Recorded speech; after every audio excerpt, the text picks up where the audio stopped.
Why am I weighing a our bucket? anniversaries in 2 days, and both of us were just like, nope, not this year.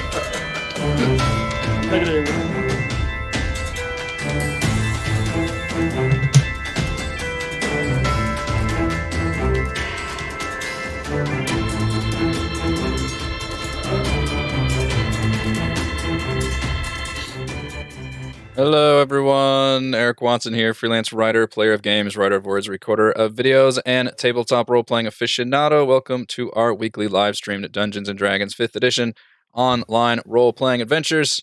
I'm joined, as always, by my good friends, Chris, playing the Nord Detective, Yuan T, Inquisitive Rogue, Divination Wizard, Mannix. Hello. Oh, Heather, playing the Dark Death Dealer, Half-Drow, Assassin Rogue, Kaless. Hello. Rochelle, unfortunately, still not feeling well this week. Normally playing Deepwater Diva Triton Bard of Whispers Gillian. That will be played by Reese. Except now Raymond playing the Heedlessly Brave Turtle. I was going to segue into yours. I realized I didn't order. It didn't work. Raymond playing the Heedlessly Brave Turtle Battlemaster Fighter Rogue George. Hello. And Reese playing the Metal-Laced Mighty Morphin Hill Dwarf Druid of the Moon Theron. Hi. Also playing Gillian. Reese. We stream He our just told us. session. Good thing he knows how to practice talking to himself. We stream our sessions live on YouTube every Friday evening. Watch all of our D&D live series, as well as reviews and Let's Plays on my YouTube page. Read weekly session recaps at roguewatson.com. Watch my behind-the-scenes No Players Allowed live series, Crafting Annihilation, on Thursday mornings. You can follow me on Twitter at roguewatson and join our official Discord discussion group with invite link in the description below. If you'd like to support the channel, please check out patreon.com/roguewatson. Shoutouts to platinum patrons Andrew, Richard, Joe, Will, Tiny Dancer, Nick, Andy, and Chris. And gold patrons RPG Papercrafts, Charming Grenade, Pretty Boy, Yuma, Marcos Dade, Vicente, Gilberto, Sean, A.K., Cert2B, Adam, Dead Lizard Lounge, Sam, Ross, Limpy Spuds, and Jerome. And welcome new patron Brian. Thank you all very much for your support. For our campaign, we use Roll20.net. For video chat, we use Discord. And for streaming, I use Open Broadcaster software with Streamlabs. Previously on to Annihilation. After a short rest in Withers' now vacant office, the party headed down the grand staircase into the third level of the Tomb of the Nine Gods, where strange purple mold grew all over the walls. An eye stalk emerged from the mold to watch them, and when George poked it, another eye blasted him with necrotizing energy. In a nearby hallway, the party battled a pair of chain-linked armored tomb guardians before spotting a secret door in a hallway.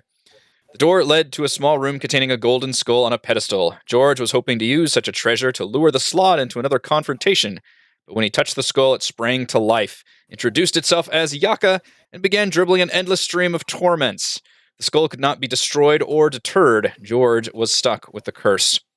A nearby crawlspace led back into a room Kaless had seen earlier, with a tomb guardian facing a magical window, its armored hand on a lever, and a door leading back to the secret spiral staircase. Kaless used her assassin skills and a bit of help from George to destroy the creature before the skull could give away their position. Realizing this talking skull would be a big problem, George attempted to commit suicide by once again messing with the mold, resulting in another necrotizing blast, this time nearly killing him outright. But he stabilized, and Yaka refused to leave his side, though it revealed that it could be bought off by feeding it gems. The party emptied their pockets of gems and gem-studded treasures to the skull's voracious appetite. When Mannix gave it the Slod control gem they had found in Withers' office, a strange hold took over the skull, and it flew away into another side of the dungeon. The party gave chase past the grand staircase and into the southeast corner, where they found the Slod hiding out in a nearby crawl space, planning its next move. The skull attached itself to the Slod, however, and the combination of Nang Nang's possessiveness and the skull's incessant insults seemed to drive the Slod into a catatonic state. Instead of killing it, George reclaimed his sword and left the creature to a fate far worse than death. I would like one clarification in that Chris mainly fed that skull. Yeah, I His emptied my whole damn vest of pockets. gems. All right. Chris mainly fed the skull. Yeah, you fed an really entire coat filled with gems that came off a pirate lord, I believe. That's That must have- right. Like, Mhm. Yep. that took us 2 seconds to explain, but you probably sat there and watched the skull eat that thing for like a good solid 10 or 15 minutes. Just pop off Yeah. gems. Just millions of dollars. That's gone. right. It's Well, worth so much. Yep. Now the question is, had he fed the slot gem first, would that have saved Yeah, all of his Great treasures? question. That is a good question. Max is I gonna would tell say yes, himself. definitely. Damn it! That's what crafting annihilation is for. I reveal all. Right. Max is telling himself no. That they need to sedate the skull with the other gems first Huh? for it to work. I want to think about how much he's lost. So you all have emerged back from this crawl space and are now finally getting a look around your actual setting nearby, and the fact that you kind of raced across the staircase into another area. You're still on the third level of this dungeon as far as you can tell. And you look down and you realize that this area has puddles of water everywhere. This hallway going north. Still puddles of water cover the floor of this 15-foot wide hallway. The walls are slick with moisture and set with murals showing animal-headed humanoids in armor, most of which appear to brandish real weapons hanging on the walls. At the far end of the hall, a rippling, transparent curtain of water fills a stone archway. Beyond the curtain, you can see another hallway that looks similar to the one in which you stand. I remember thinking that this was very clear in terms of the puzzle poems. Yes, Open it back poems up. are good. Oh yeah, walk through water with weapon in hand. Presumably, this is a straight ahead thing. Are these weapons? So it's murals on the wall, but there's like real weapons set into the murals. You can check them out if you wish, So we but can, yeah, like- that's what it looks like. I would like to investigate the murals. It almost looks like a shadow box effect, kind of like a 3D Okay, looking like an image with inset, when you look at yeah. the weapons. Yeah.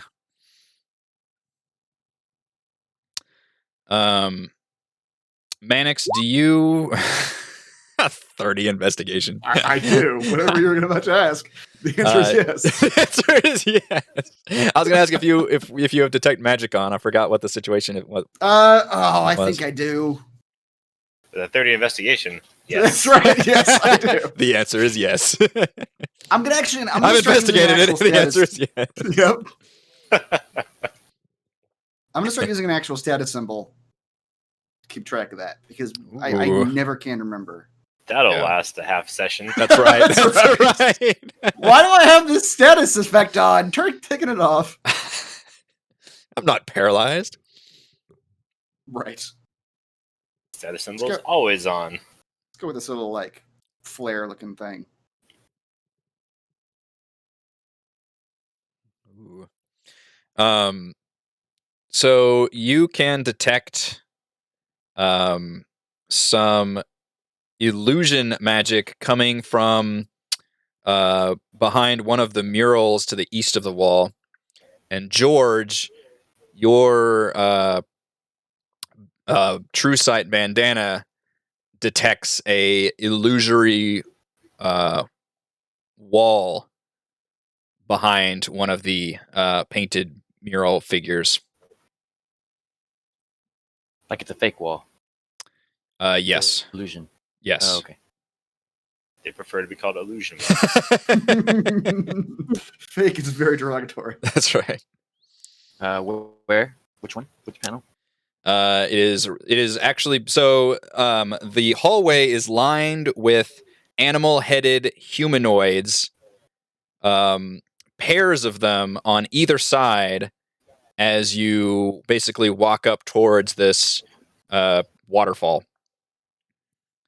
From south to north, there are the first pair are stork-headed humanoid males wielding hand axes, and the figure on the east wall, you basically have to crawl through his legs to get into the crawl space that you all just went in and emerged from, which was the Slod situation. We're just going to refer to that whole event as the Slod situation. On the next mural, lizard-headed females wielding maces.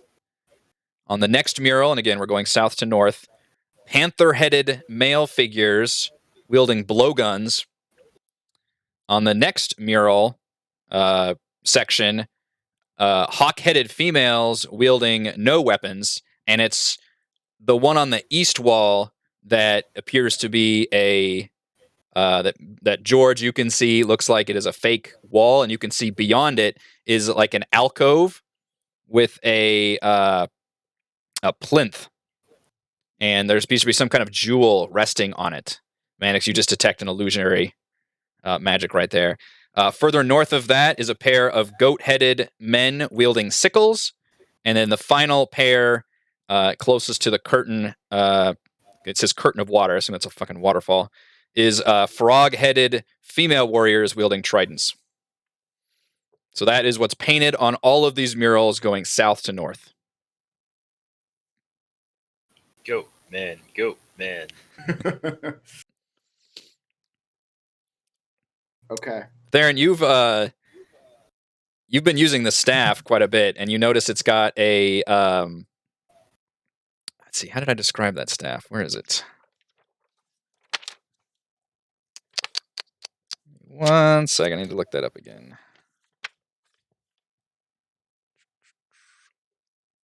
Oh, it doesn't have anything on there. Okay. But you recall that the body that I think it was Mannix originally got the staff from. Mannix, you recall that the dead body was like a half goat man.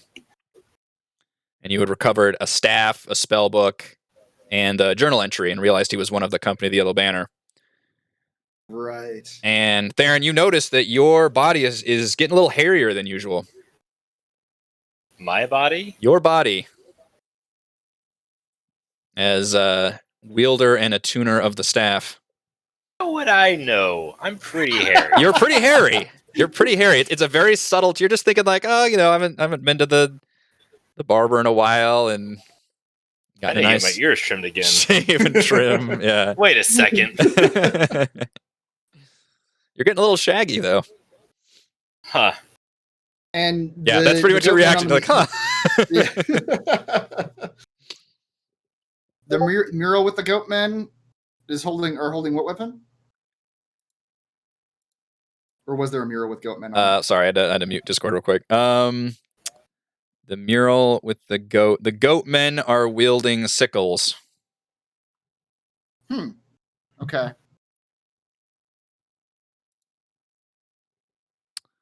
think I can actually. Georgia, does this mean anything to you? Because if not, there's a little fake wall over there. Well, I can tell you that we ought to walk through this water with some sort of weapon in hand. Presumably it's one of the weapons on the walls here. So Beyond can we reach all the that... different weapons? Say what? Can we reach all the different weapons? Question. So did I Yeah. notice this when I entered the dungeon, or is this in proximity to the murals? Notice your goatness. My hairiness. Your hairiness. You just like you're just looking down. Everybody's kind of looking around and stuff, and you just look it down, and you're like, oh, I'm just getting a little furrier. Okay. It seems like a weird effect. Goatness. That's kind of what it looks like. It almost looks like it's not your normal like hair either. It's looking Not like fair. it's looking like fur. Oh no. Was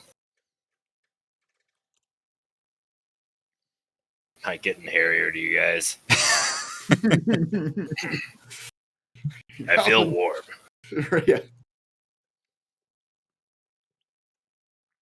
Call that a carrot. You want to eat this? But yes, It does look really good.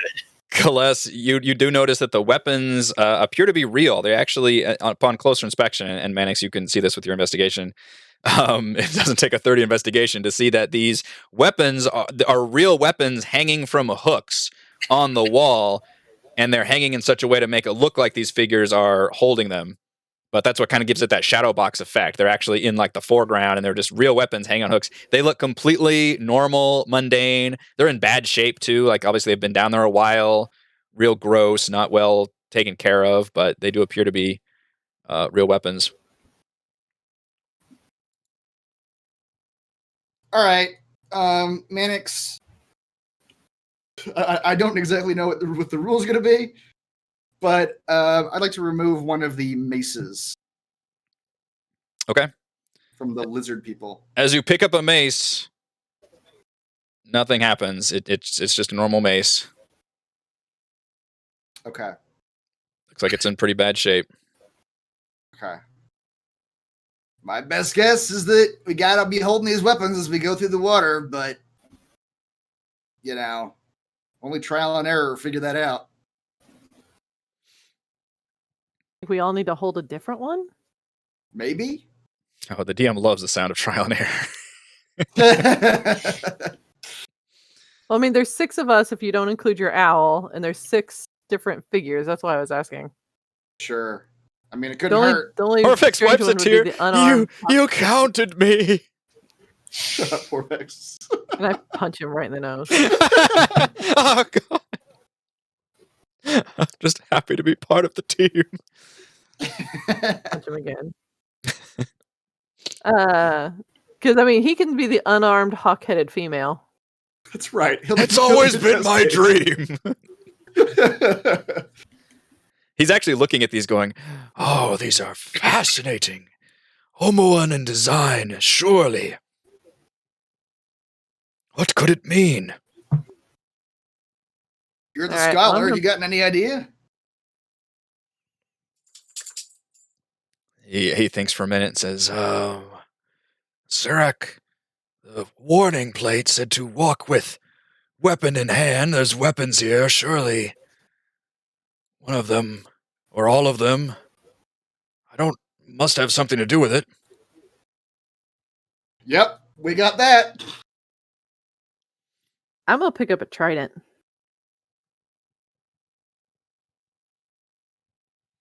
Okay, yeah, nothing happens when you pick up the weapon. Except for I look really badass. Yeah. It's kind of a crappy looking trident, but tridents are cool looking, so. Did you say one of them was a vulture? There are stork-headed males with hand axes.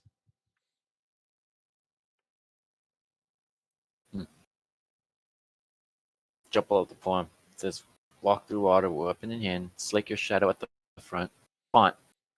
Slake your shadow at the font. I think each of the lines is a different section of the level. Ah. So I think only the first line is referring to this place. Do any of these weapons look like a sword? You Probably the got, closest thing would be a sickle. yeah. Sickle's Which like one? a curved sword. George takes the sickle. Okay. And George, as I mentioned, you can see beyond the unarmed, hawk-headed female on the east wall, so they come in pairs on either side of the hallway. That whole mural is fake.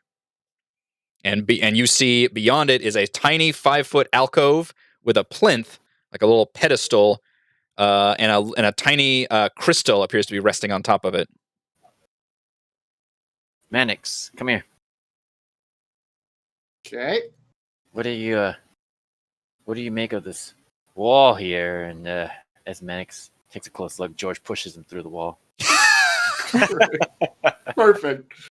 Maddox will get up to really investigate it now that he sees the illusion magic, so he'd probably be able to push him through as he's leaning forward, trying to get a good look at it. All right. George pushes him right through. Yeah, you get pushed through.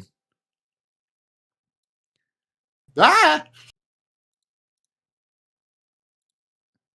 No, No, it's not very big. yeah, you get shoved into a single closet-sized. It is an alcove, and just resting on this little plinth in the middle of this unassuming little side room is what appears to be a small crystal, like a 1-inch crystal, circular, shape of an eye.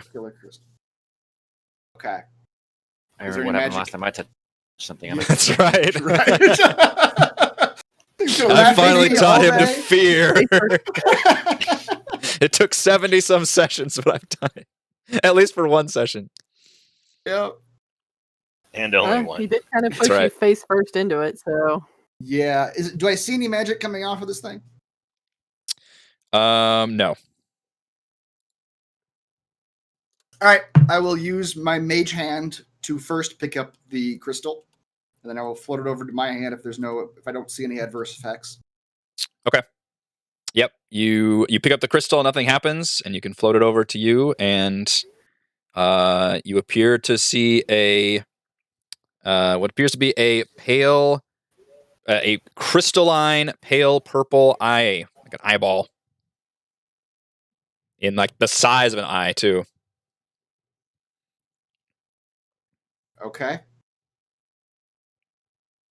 And you pull out that drawing that you found in Withers' office with the sealed door with the closed eye and the 10 things around of it, and you kind of look back and forth, and you can see that this is the exact it was what looked like an unassuming shape surrounding it now looks like these are all tiny eyes that surround this door. That's right. We were saying any eye would do, but now it appears maybe only crystal eyes will do. All right. Okay. Crystalline eye. What was the color of this? Pale purple. Blue. Pale purple. Okay. All right. I'll come out of the illusory wall. Kind of show George. Like, doesn't seem to be anything dangerous, but I suspect we'll need it before we're done here. And he just puts it in one of his vest pockets. All right. I have updated your quest log. Okay.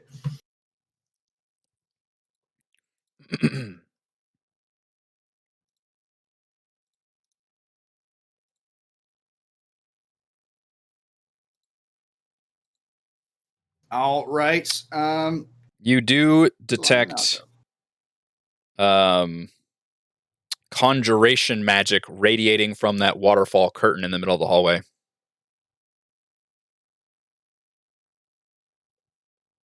Okay. Maybe this is just Manic's theorizing here, but maybe Theron, that staff you're holding. Well, he doesn't know unless Theron's like physically told all of us that he's noticed himself getting hairier. Have you brought that out to all of our attentions? I mean, I did just ask. Oh yeah, if you look hairier, That's why I use the voice. right? No, it's in character. That's right. Maybe that staff you're holding passed through this waterfall without the protection of these weapons, and whatever conjuration that water's doing is affecting you now. I'd grab one of these weapons post haste if I were you. Or Turn into an animal, I suppose. Sure looks like what's happening. But he already has the ability to turn into an animal. That's let true. me think about this. How ironic.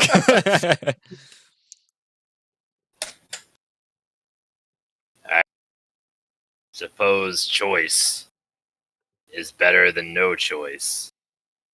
But to permanently an animal, that sound mighty fine. Alright, I'll pick up one of the blowguns. Okay. All right, with this, what did I pick up? Mace in hand, I'll start approaching the waterfall. Okay.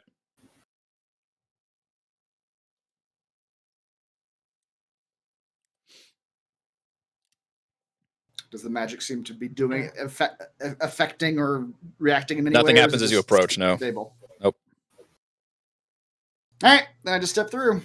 All right, you step through, and water immediately gushes out of the curtain of water. You are able to step through, but when you do, you feel something trigger, and all of a sudden, just torrents of water come shooting out of this waterfall. Both sides come out. So, Mannix, you're in the north end, and everybody else is in the south end.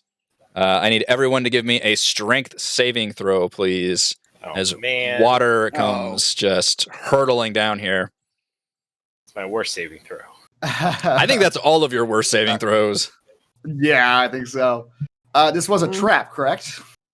Yes, I would constitute S as a trap. Okay.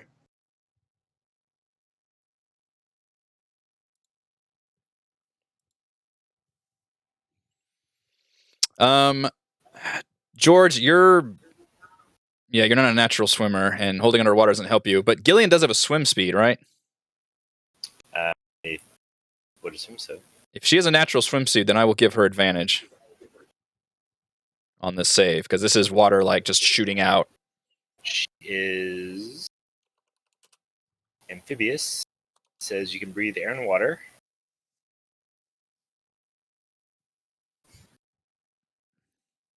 Oh, I think There's that's a lot what of water it was. abilities that don't say anything about that. Yeah, I think her thing was just being able to breathe water. Oh, it doesn't Not actually have a swim necessarily speed? swimming. She has resistance to cold damage because she's a guardian of the depths. All right. All right. She's Well, also an emissary of the sea. She's She's talking. water, She can go control away. air and water. I think No it's giving her a swim speed? that I can Nope. see. Okay, that's weird. All right. Well, no advantage then, because you can hold your breath all day, but it's not really going to help you here. It's just water gushing out like, in a little mini tsunami coming at you. George has gloves, assuming. What do you have? Gloves, assuming? I posted it. Oh, let's see. Doesn't cost you extra movement. You gain +5 bonus to strength athletics check made to climb or swim. Okay, I'll give you advantage with those. Advantage or just a Tritons +5? have a swim speed. I just looked it up. They do. They absolutely do. It's not an ability. It's just literally just a thing they have. Yeah, that's what I was asking. It was a part of their speed, basically. Yep. Okay. Okay. I'm still looking All right. for another character. George So, and She may not put it in because it's Yeah. not like a named ability. It just says speed 30 feet, swim 30 feet. That's Okay. what it says. Under the Triton speed. Chat's not helping with that. Come on, chat. I'm asking if Tritons have swim speed. Okay, if that's the case, then Gillian can have advantage, and George, with your gloves, you can have advantage as well.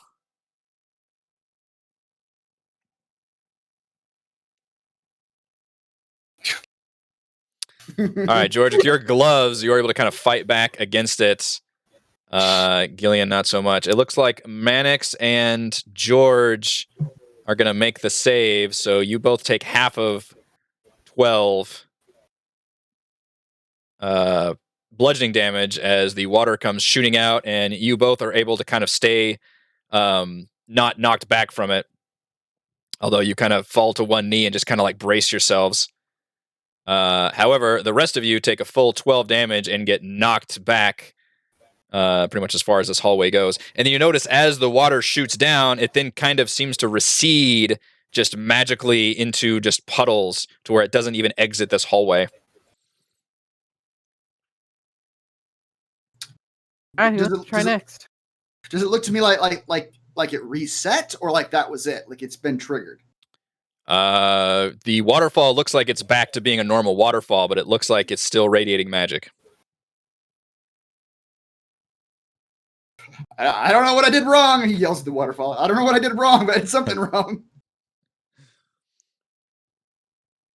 And Mannix, as you exit this hallway, or on the other side of the hallway now, you see the exact same murals in kind of reverse order. So you see the frog-headed females with tridents, the goat-headed males with sickles, so on and so forth, going down the length of this side of the hallway. You also detect another illusory wall, again on the east side behind the unarmed hawk female warriors. Did we have to go through in the right freaking order? And Mannix just like pummeled his way through. Maybe. But what's Especially the if right they're order? the same order on the other they're like side. pairs going forward, right? Well, I mean, if it mirrors what's on the other side, so it would be the frog-headed females first, and then the goat-headed males. Perhaps. Give that a shot. Shit, that means I'm up. All right. I forgot to roll for Dearest Orvex. Oh, Orvex. Screw Orvix. He gets battered a bit. All right. Before Celeste goes through, I'd like to duck into the illusory alcove. Okay. To protect myself. You do that, Mannix, and you see another plinth with another crystal eye on top. This one appears to be bright green. No magic? No magic. Okay, I will do the same thing. Mage hand it. That I mean, you the- love. The Yeah. magic was the illusory wall in front of it. Right. But the actual Which thing doesn't- I guess I need to roll a Constitution. Yeah, technically. Magic was inside of all of us. Yeah. Woo! May that be the only right, I crit will save literally- tonight. That's right. I will literally just like in preparation of this trap going off again, just sort of put myself on against the wall that is facing the waterfall. You noticed, yeah, that when the water gushed out, you don't think you noticed any going into that alcove. Okay, I'm just gonna hang out here for a while. I guess I'm going through. Okay. I updated your quest log also with the second eye. Mm. All right. So Kaless, you step through with your trident in hand, and nothing happens. Ah, damn it. See? Chris just had to go and ruin it by going first. Well, it was trial and error. We had to figure out that there was no order, or there was an order. I guess do the sickles next. Yep. Is it the sickle? Yeah, Yep. sickles are next. Okay, George walks through with the sickle in hand. Okay. George, you walk through, and nothing happens.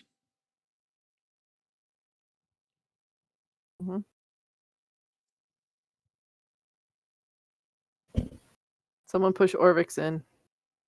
Did she take the unarmed? Oh, Yeah. I have no weapon. Push him through. Ah! He gets shoved through, and nothing happens. All right. I did it! I did it! I made it through the waterfall!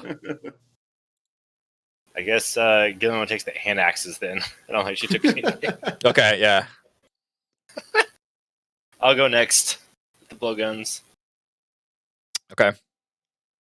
You may get the blowgun, makes it through, and you are safe and sound. Uh-huh. I'm gonna hide in this little alcove. And then, which one does Gillian have? Hand axes? Or she'll take the maces. Yeah. Take the other Pause mace. meaningfully. Take Gillian, wait! What was I thinking? Yeah, there are 2 of each weapons on the rack, so it looks like she could take a mace. All right. All right, so she takes a mace and comes through, and nothing happens. And you'll make it to the other side of the waterfall, and this one appears to be kind of a mirror image of the other side. As I mentioned, murals with the same weapons hanging, everything just in reverse order from when you guys walked up. And then from here, Punch Mannix in the nose. Tell him I thought you were supposed to be smart. Part of being smart is testing theories. Punch him in the Papazodal nose says, again. "Hey, they're questioning our leadership." They are questioning my authority.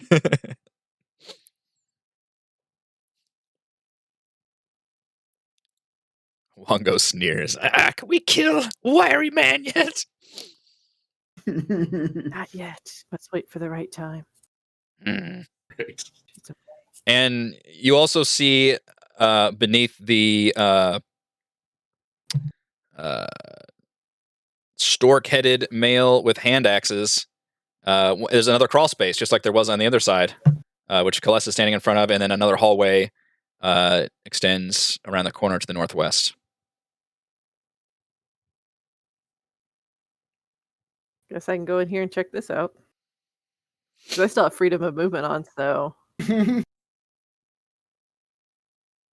lasts for an hour. Greased up. This is another very tight, like 3 foot wide, like you're crawling around real creepy like. Here comes Willie. All right. Kaless, stop right there. I don't want to. As you Are you gonna crawl, kill me? as you as you crawl into this tunnel, you get to a long section of tunnel, and your whole body suddenly sinks as you look down and see that you are you have activated some pressure plate in the middle of this tunnel. Oops. Who's laughing now, Celeste? And with a loud grinding sound, this section of crawlway begins to rotate, and you instantly see the exits in front of you and behind you disappear from view. You can feel the passageway sink about 5 feet as it turns, and after a few seconds, it comes to a stop and the grinding abates, and walls now greet you on either side of the tunnel. Mannix, you see a length of tunnel and no... if you were behind, you could probably hear the rotating thing, and as you come up behind her, you see what looks like stone rotating, and then another passageway opens. And this one, it still goes south to north. But in this tunnel, A, there's no Celeste, and B, there's a skeletal body hanging out about halfway through the tunnel. Celeste, you lost so much weight. Looking a little emaciated there. Just like Mannix likes it. Skin and bones. No, just bones, no actually. skin. No skin. It's just bones. God. All right. So I'm okay. I see a skeleton. Yeah. Do I see any kind of pressure plate ahead of me as I inch my way forward? Give me a perception check, boss. Okay. Pop my glasses down.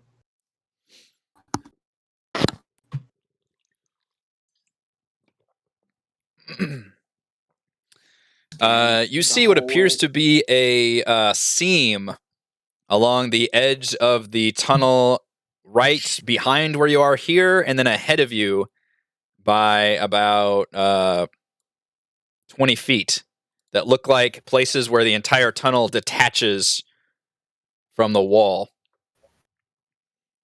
And yes, you appear to see another a pressure plate in the middle of this tunnel. Okay. Mannix will kind of call out. Unseen servant, push it. Celeste, can you hear me? Nope, she's dead. Leave her. She's a skeleton. Celeste, you hear very. It's muffled. It's kind of like you can. Basically, you hear that.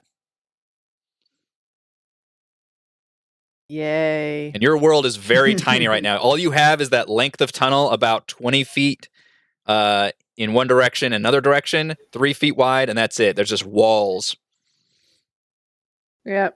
Kless doesn't have an issue with tiny spaces like Heather does. So she's just sitting there. She's just got like her little composed face going, just sitting there, just waiting. Yeah.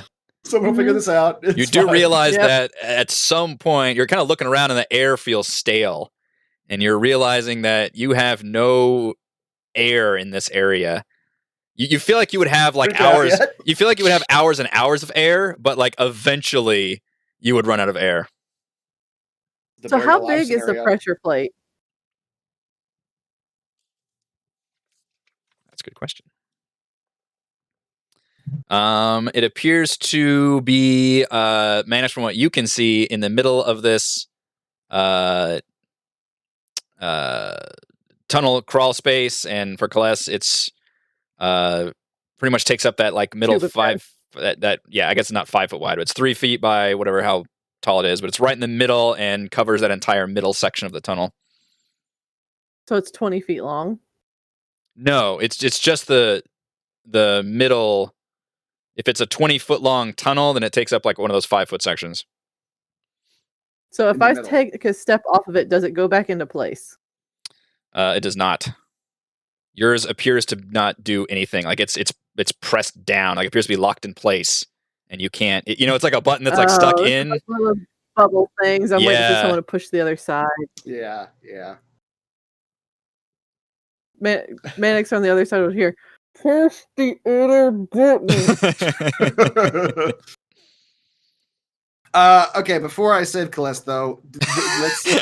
Celeste, I'm gonna need you to promise me some things. It's negotiation time. We're gonna reevaluate your bodyguard rates. I swear I won't kill you if you push the other button. At least not today. Right. I would like to mage hand ahead and see if I can rustle through that skeleton and see what it's got on it. Just manhandle those bones. That's right. The skeleton looks to be of a dragonborn. And it's not wearing any armor, but it does have a backpack, and it looks like it's carrying a decently maintained and what looks like a magic sword. And the backpack looks like it's full of like just loot and treasures. I mean, you can go through it if you want, but let's save class first. As much as Mannix would love to. He does hear the muffled screams. Let's mage hand. Let's put the sword in the backpack and just pick up the sword and bring it back to me. Okay. Yep, you can grab all that stuff and we'll go through it after, but you do take all that stuff. All right, and then I'll have my mage hand just pick up one of the bones and just like poke at the pressure plate until it goes down.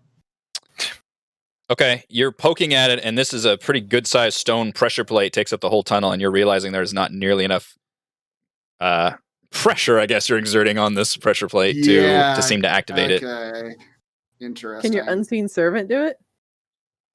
Yeah. Can you survive 10 minutes while I cast that as a ritual? Oh yeah, I've got hours of air in Can here. you chill out for a while? Oh yeah. But the unseen servant doesn't actually weigh anything, I don't think.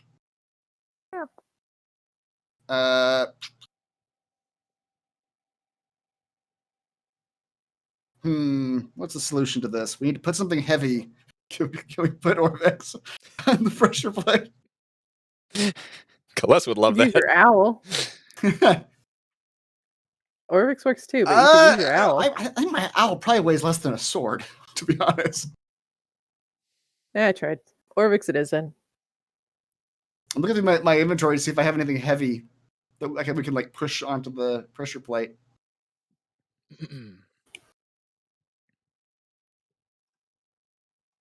I don't. I'll yell back to the party, like, explain the situation. Like, we gotta press a pressure plate with a man-sized weight. It's a code Or 237. weight. Yeah. But we can't be standing on the pressure plate when we do it. Solutions?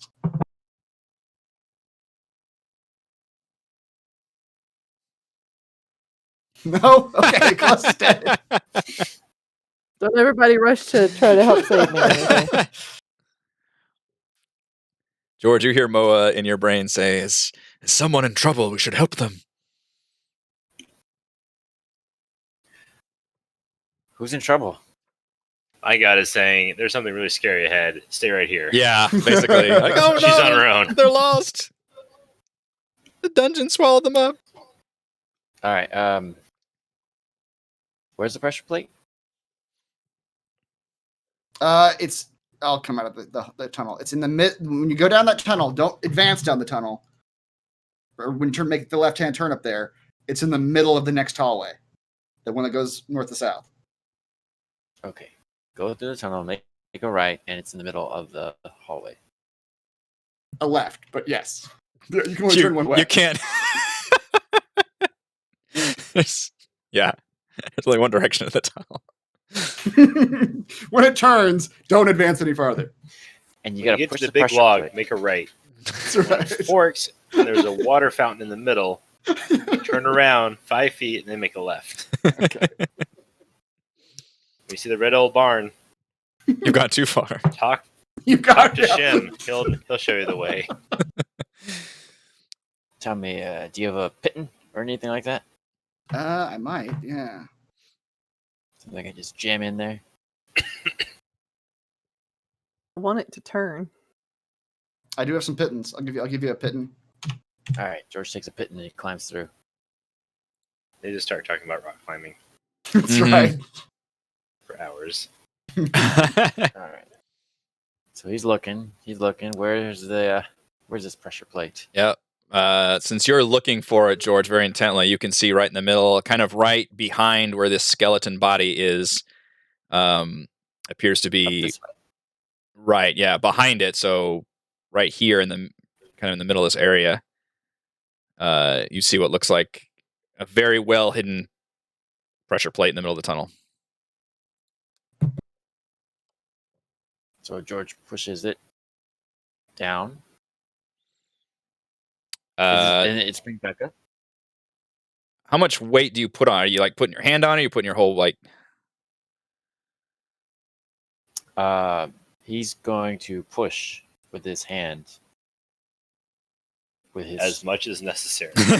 Yeah, you put your hand on there and you realize you would have to put a good amount of force, basically like doing a push up on top of it, or put your full weight on it to push it down. Like I did. So you can feel it give a little bit under your hand, but you'd have to really like go full bore onto it. That is what George does. He shows off his strength. Okay. 'Cause, how heavy am I? I am average 450 pounds. You're pretty heavy, yeah.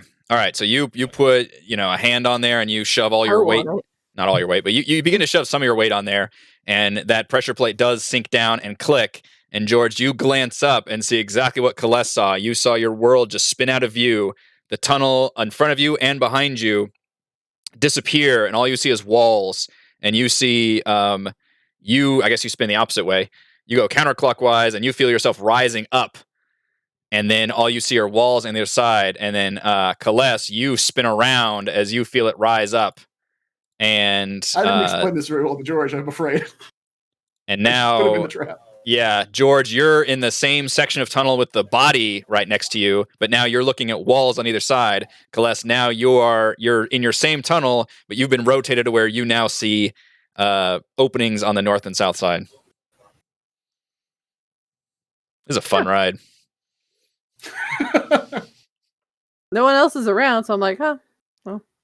Mannix, Okay. what happened? George yells. Yeah. I didn't explain it well enough to you. I'm sorry. So I'm All the right, only I one do- who can hear George now. That's 'cause true. Pretty Mannix much, is yeah. back. I'll go back in. I do actually have a solution now. Now that I'm looked through my inventory for a long enough time. Kales, did George actually save you, or did he In a just way. put himself in the trap? I don't know. Great. Okay. I'm gonna keep going up the tunnel and around the corner, so I don't. Yeah. find this Good call. trap again. Good call. New status update, guys. George is dead. We're moving on. Wait, what did I miss? People are dying left and right, apparently. Yeah. I was gone for less than a minute. In that time. All right, I do have a solution to this problem. Mannix Final will. solution. That's right. It's not. It's a cruel solution, but it's in keeping. He'll reach into his pocket and pull out his little frog figurine and toss it into the hallway. Have you used it this Can I day? get rid of it? It's got a 1 next to it, so Okay. I don't think so. I'm infallible, so not since we long rested. Not since you long We rested in after the. here. Yeah. Okay. Yeah, you pull out your frog, and I don't know how much a giant frog weighs, but I'm going to say it's going to weigh at least as much as is required here. Man-sized. Yeah. So you pull it out and summon that frog, and it sits there on the pressure plate, gets one tiny look at you with wide eyes as the entire thing rotates around. As it's leaving, Max is going to go say, I'm not going to lie to you. This one's going to be bad. Bye. You also realize, Mannix, that eventually it would run out of air and die, and it would revert to statue form, and then the statue would be stuck in that wall. Shit! We still haven't. We just keep Like trading that's how you're things. going to get rid of it? No, I don't want to lose my statue. Oh, also the giant frogs in D&D weigh up to 250 pounds. The good news is Yeah. George rotates back into view, and with the skeleton right next to him. Ugh. All right, now I don't know what to do. We've got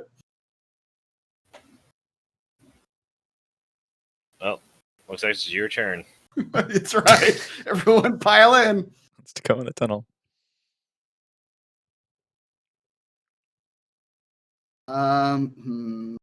Just, What if we just jam something where the wall opens up at? right.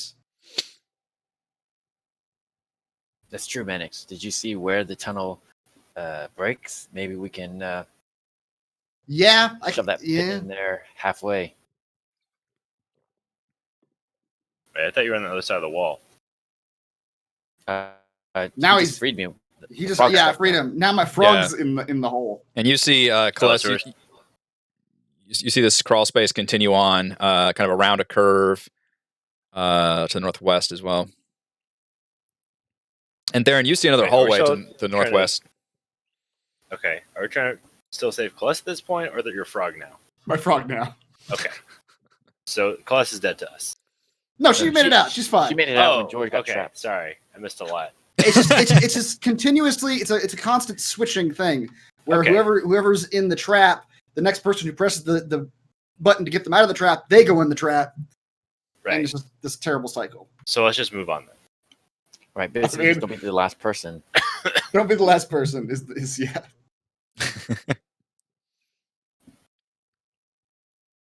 I don't know.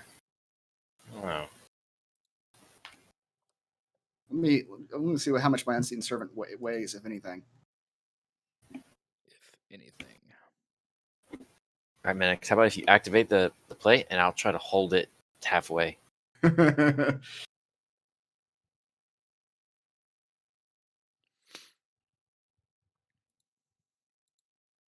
Well, I have to go through anyway, so yeah. All right. Oh, What do you have to go through? Well, if we're gonna all get through this hallway. No. I don't, does it look to me like I could somehow maneuver through this hallway without stepping on the plate? Not unless you had some kind of magic way of moving, I guess. But it looks like if you weigh anything, you're gonna activate it. All right, then I'll take my turn, just with the assumption that, well, my frog, we're all jammed up in here now. My frog will save me if I need him to, but I'll make my way through. I will go ahead and say, for courtesy's sake, that George, you are still behind where you see that seam, so you know that you would actually rotate as well if you are in your current position. That seam of where the tunnel detaches is right now between you and Celeste. George is going to stand on the seam. Wait. No, that doesn't work. Get sliced in half. that's the worst spot to be. Half my body's going to get trapped. 11 hit points. I am having a hard time visualizing this, but can I push Celeste through, or what's going on? Is Celeste moving? That's up to her. This tunnel is going to move pretty quick, and I'm about to crush you here. All right, well, George pushes Celeste out of the way. Attempts to, at least.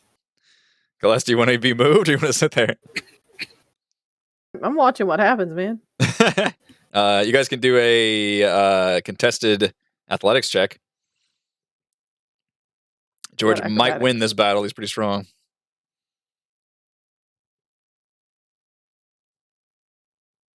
I think I should use acrobatics.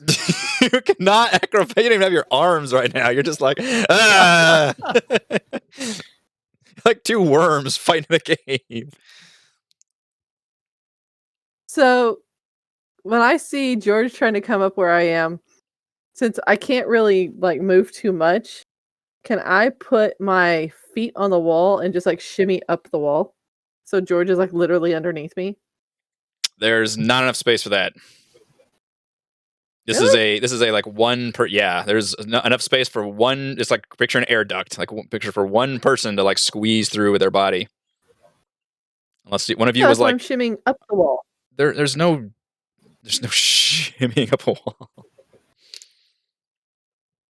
Like the American Ninja Warrior, where they do the spider wall. Huh? they don't climb through air ducts in American Ninja Warrior. They also have arms in that situation. I'm literally picturing Groundskeeper Willie like scooching through. All right, I'll move. I'm not even gonna try because I can't beat it. All right, so Manix is going to step on the plate. The tunnel is going to start moving.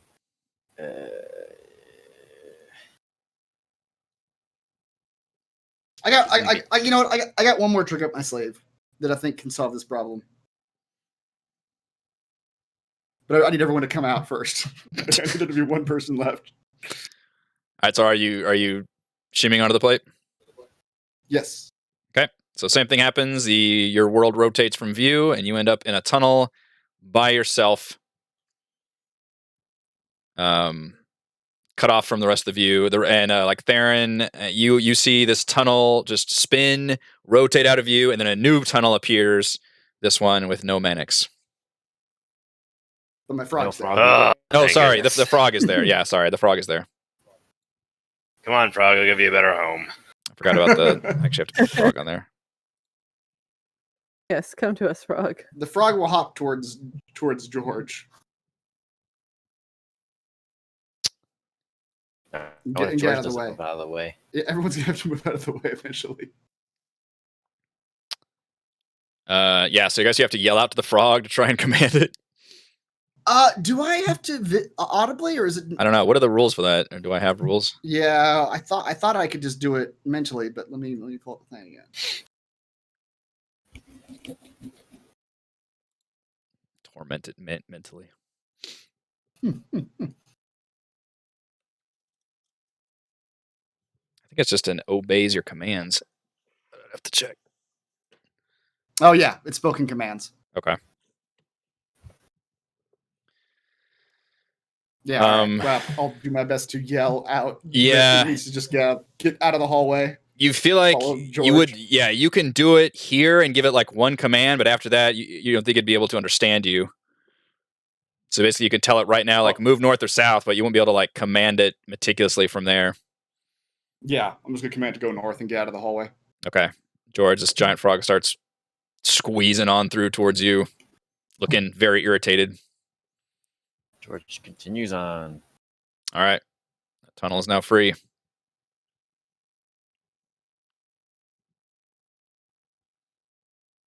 Now's your chance to leave Manix behind. Manix is not liking the tight space. Mm-hmm. Theron, you step on there. Your world rotates from view. And Manix, you come back into the tunnel.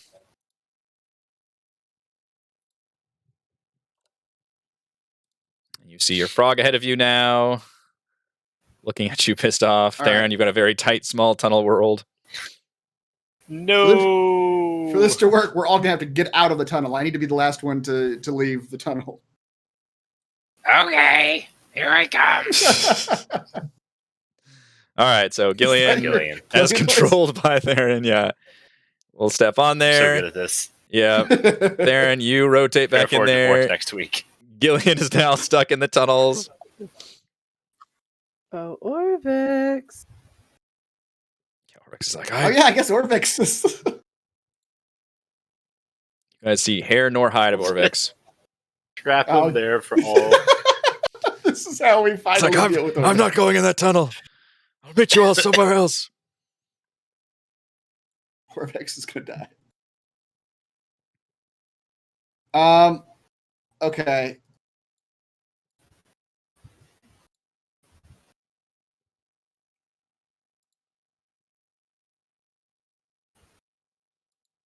I need somehow I need to be able to see the plate, but not be on the thing. So they're not. You and I have to switch places somehow. Oh boy. We have to get. We have to become one. They're just staring at Manix's ass, and Manix is just yelling backwards. We have to Why am I switch staring at places. your ass? I thought we were both standing. Oh, I thought No. we were like literally like Yeah, all you're hunched crawl. over. Like, Yeah, like- you're all hunched over. Wait, I'm understanding, like, this thing's like this crawl high. mode. Yeah. It's probably better for Theron as a dwarf, but Gillian will be fine for a little while. Let's move forward. We'll come back for her. We'll come back. Ugh. We have to get out of this tunnel before we can save Turns our out people. Panix is terribly claustrophobic. It's now hitting him. Yeah. Unless you see this tunnel extend a long ways toward the west and appear to curl around to the south. I don't trust this long tunnel. Well, guess I'm going in anyway. All right, let's do it. Whatever. You shimmy on through, and I you're have like no investigative abilities at all. So you're trying to look out for any pressure plates, but it all looks the same to you.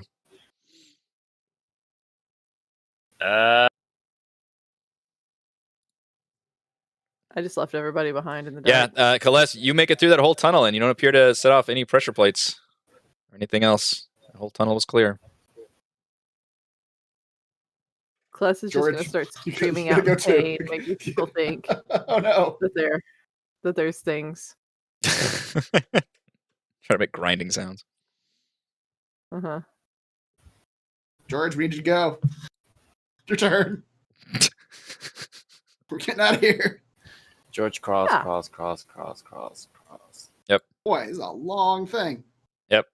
You emerge into a kind of back into the regular hallways with the purple mold all around you.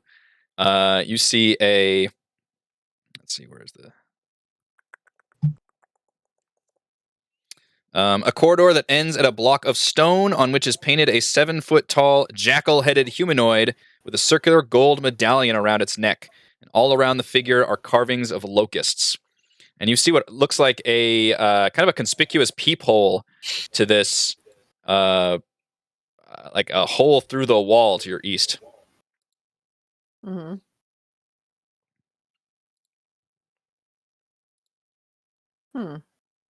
So can I just Okay. throw my bedroll on the pressure plate? How much does a bedroll weigh, would you say? 7. 7 pounds? That's what it says. You do that and Well- does not seem to weigh the pressure plate down at all. What I was gonna do, Theron, I've got this scroll of wall of water. I was gonna try to cast wall of water right in the middle of all this, assuming that, that much water weighs a lot. You're gonna drown us in a very small tunnel. Well, as soon as I do it, the thing is gonna spin, so all the water it won't necessarily drown us. The water will get caught in the. How much water The does spun tunnel. that make? It makes. I'll give you the stats. 10 feet high, 1 foot thick, 30 feet long. So I feel like we need Rochelle here. I know. I need like the volumetric measurement. No, I would. I don't roll- know what. I mean, How much does water weigh? water weighs 8 pounds a gallon, and I would imagine that's a lot of gallons of water. So I would. The water wouldn't even necessarily be high enough or enough to fit in this space. It would fill up the space. It would fill up that space immediately. Yeah. No, you think that's actually a pretty clever idea. All right, then I'll do it and cast create or destroy water. Showing me out, Mr. Druid. Stand aside. I'll save the day. What's it, boy? Okay. You just did the math. That one does say 10 gallons.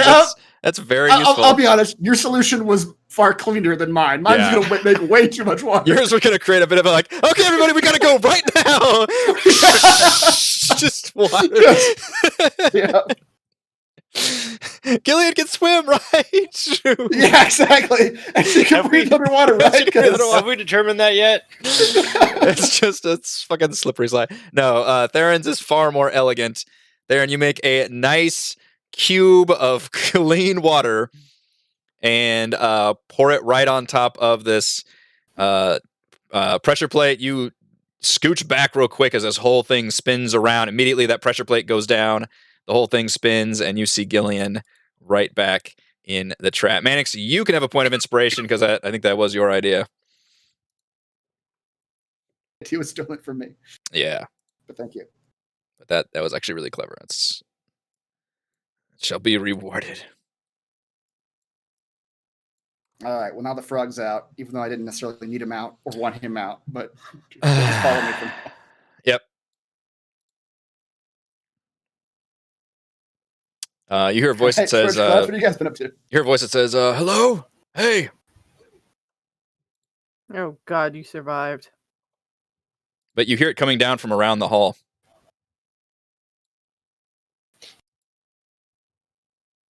Don't answer it. Yeah.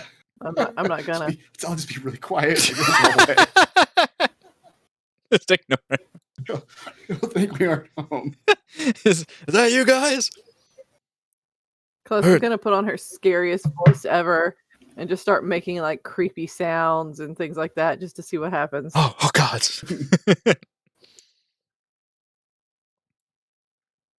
But yeah, this crawl space seems to exit back into the familiar tunnels. There's a giant, a block of stone to your west with a figure painted on of a jackal-headed humanoid with a circular gold medallion around its neck, and all around the figure are carvings of locusts.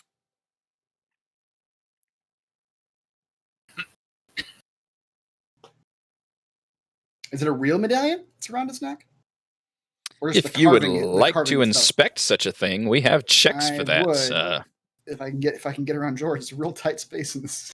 So Mannix is 10 foot high, 1 foot wide, 30 foot long column of water is 2,244 gallons of water at 8 pounds a piece would have been 17,952 pounds. See, it would have worked. How much pressure would that exert on these little tunnels? Yeah. How quickly would it have gone sideways? All kinds of math that I'm not prepared to figure out. Figure out cubic feet and then know that I have to take the volume by 7.48 because that's the number of gallons in a cubic foot. Mannix, you see that first you see that the medallion is actually a gold disc engraved with the face of a horned devil, its mouth agape, and you've seen this symbol all over this dungeon. That green devil face. You've seen it in statues, you've seen the tomb dwarves wearing it. It just seems to be like branding. I don't know. And then you note that one of the locust carvings appears to be a button. You also see behind the gold disc, through the mouth, appears to be some other dial, but you can't actually quite see it. It's like distorted. Through the mouth of the medallion? Yeah. Okay. How big is this hole? The hole through the devil's mouth? Yeah. Like teeny tiny, like a pinpoint. Like an eye hole? Okay. Oh, Even smaller than that, okay. yeah. But I can see through it?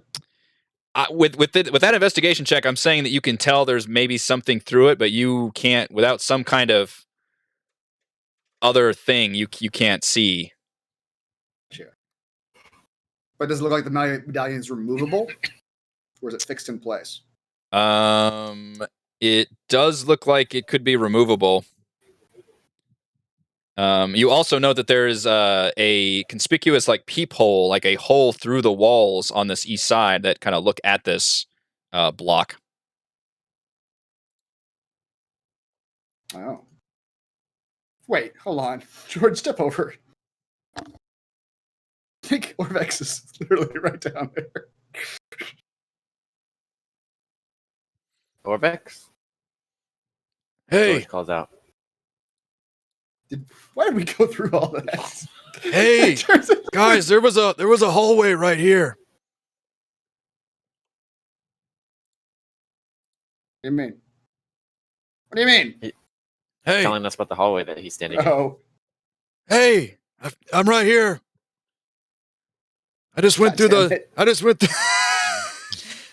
through the hallway over here. Well, he just wasted half an hour. Going around man, a hallway. You do note that you got a bunch of stuff off that body that was trapped in there. That's true. Oh yeah, I haven't actually looked at it yet. Yeah, but you haven't looked at that stuff. George, you also see a door to your east right here in the middle of the hallway. There's a door over here. George listens at the door. Give me a perception check.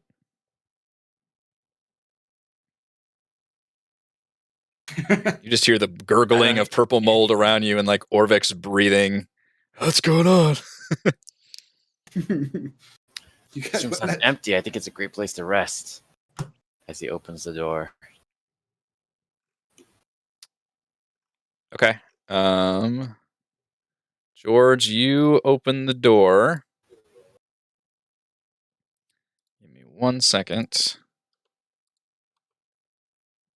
Oops, shoot. There's two of me. Hang on, sorry. I'm 1 second. I did not do that very elegantly. It's a cloning room. You are not entirely wrong. So you open the door, George.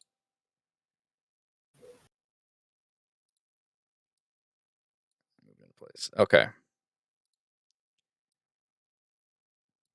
And you see a 5-foot wide stone font filled with a steaming green liquid. And on the other side of this fountain area, a shadowy figure that appears to look exactly like you. You can see the back of the turtle shell and the coloring and everything in front of you with its back turned towards you. And you see the door in front of it open at this, like pretty much the same time you just opened yours. Now, George, your bandana of true sight sees that this is obviously some kind of magical illusory effect, the figure, and the green liquid in the fountain appears to be the same illusory effect, but you don't see anything else in the fountain.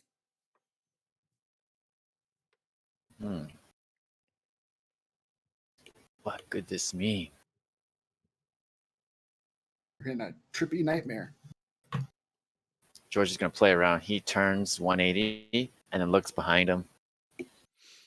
Okay. You turn, and as you turn, you can see the figure turning with you. And then you look behind you, and then you see at the same moment, because it's mimicking your movement exactly, you never match face to face. But you turn, and now the figure appears to have its front towards you, but it's looking, behind. So it appears to have copied your movements exactly. Oh man, this is so cool. No, it's a parallel mirror, so I can't high five myself.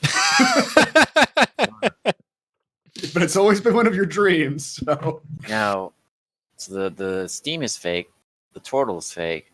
What about the door? You can see that the door it opened appeared to be The door in front of the fake. Like, I know the door in front of me is real, but what Yeah. about the door in front of the fake? that door appears to be a real door. Flake your shadow at the font. Oh. Slake my... What does slake even mean? George pulls out a dictionary. I literally just did a Google search of the word slate. Oh, that is Sarac using those SAT words. Weird flex, but okay.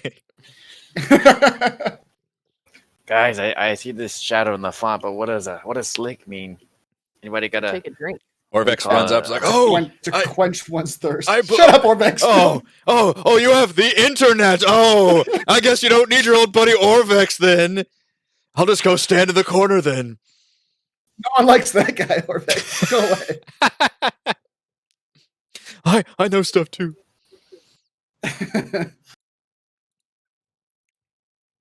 All right, well, you didn't tell me anything, Orvik, so... Yes, thanks. slake means you need to quench your thirst. You have a powerful thirst. It must be quenched. He pulls out a Mountain Dew. You must quench your thirst. You must do the do. All right. George takes one step into the room. I was always a surge man myself. Gross. You're out of the party, Theron. This is the last straw. Don't bring your surge bullshit in here. You take one step forward, and the shadow also takes one step forward. With its back to you, as if you were projecting yourself 15 feet in front of you. George will walk around. And you said this is a real door here? Yes. As you walk around, the shadow like disappears into the wall, and then, well, it's disappeared now. You kind of walked around, it went through the wall, and as you walked around, it's just gone now. Can I walk through this door? Yeah. You walk through, it appears to be just a dusty, empty room. Nothing happens, though? Nope. All right. Then... Like your thirst. George will step back through this door. Yep. As you step back, the shadow returns, still facing away from you. Or no, I guess you're... Assuming you're not... Are you walking backwards, or have you turned around? I turned around and I'm walking... My back is to the font now. Okay. George is going to lean over and drink at the air. Okay. As you do that, you can't see what's happening. But you do that for a moment. However you want to be drinking, I don't know. It just goes down and just starts... Just slurping down like a pig, yep. Yep. All right. He stands up and looks behind him, and okay. What does he see? You stand up, look behind you, and you see that figure standing up looking behind it, and you see about half the liquid gone. Oh. George turns around and drinks more air. Okay. You drink more air. A few moments. About the same amount of time as before, and then he stands up and looks behind him again. Yep. You turn around, look behind you. You see that figure looking behind it again, and now you see that fountain empty, and you see something glinting at the bottom of it that was not there before, even though you could see that the liquid was an illusion, and while the liquid was there was nothing underneath it. But now you see something in there, even though now the liquid is gone. George is going to reach down into the air and pretend to pick it up. Okay. You do that, and looks behind him. Yeah, you're not gonna know what's going on unless you look behind you. You look behind you, and you see the shadow holding a. I guess if you're still holding it in your hand, holding what looks like one of those small crystal eyes. He's gonna do a throwing forward motion, and as soon as he lets go of this imaginary item, he's gonna turn around to try to catch. Okay. Assuming that the shadow throws it as well. It's like a game of catch with yourself. Yep. I've always wanted to do this. Yeah, you do an awkward throw forward, and you turn around and see it kind of coming at you, and you kind of do this like careful thing, and of course your shadow poet back there is just doing this weird ass motion, but you managed to catch it, and you have collected another one of the crystal eyes. This one appears to be an incandescent orange color. It's a small, like 1-inch crystalline eye, and I will add that to your quest log. Man, I'm so curious. What if I drank that fluid?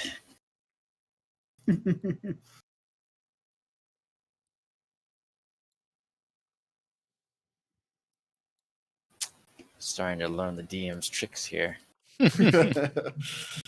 Drinking fluid has not gone well for us so far. Right. Yeah, true. George shows off like, hey guys, look, another one. And then he turns around and, well, he can't see that guy, but he winks at him and is like, see you later, partner. Nice.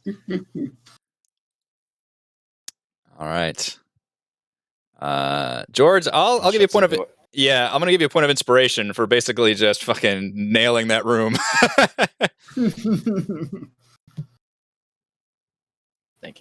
feel like Remus did enough Zelda Shadow fights to understand the mechanics. Yeah, like the second he's like, I know what this is. I know what this is. This is a Unix system. I know what this is.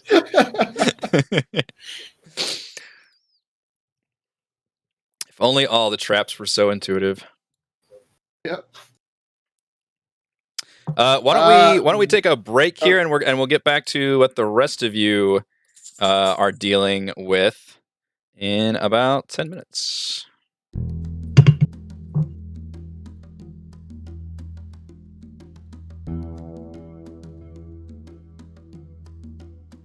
I'll move the child.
All right.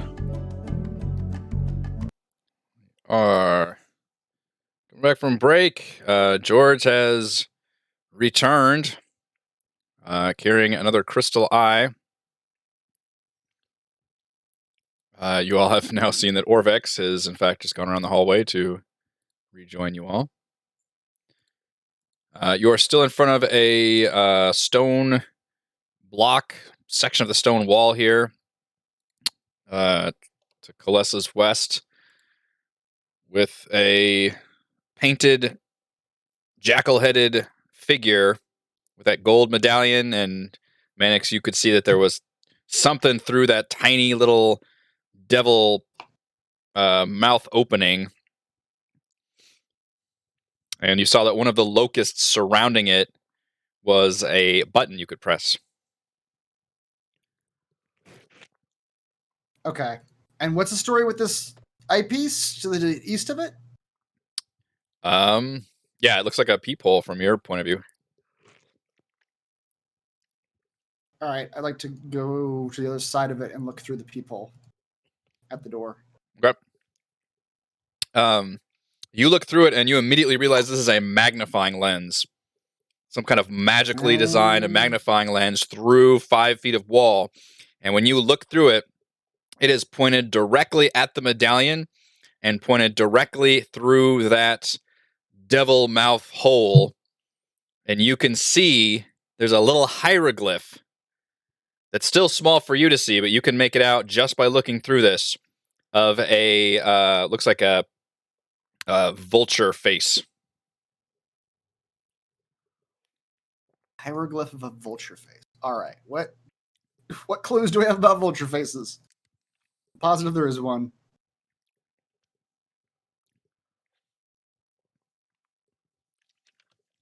He says something about a vulture. Vulture. The vulture is the first step. Oh, okay. Vulture is the first step.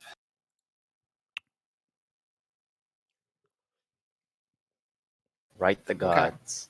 Okay. But there's nothing that we could see that we could do with that medallion besides just take it off?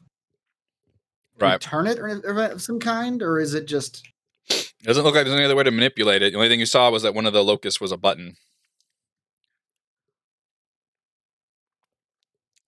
All right, from behind the peephole, Mannix will call out, "Hey, Celeste, the locust on your bottom right," or whichever one it was. Yeah.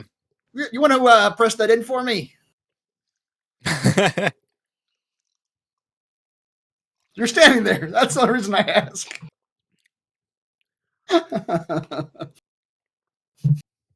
Not because I'm behind the safety of a wall. And possessed by a bossy god. Mm-hmm.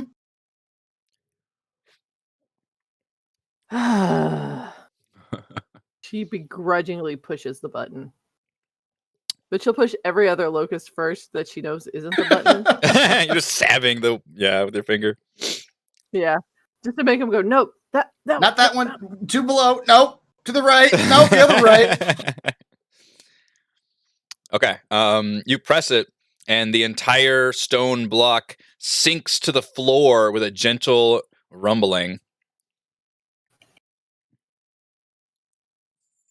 revealing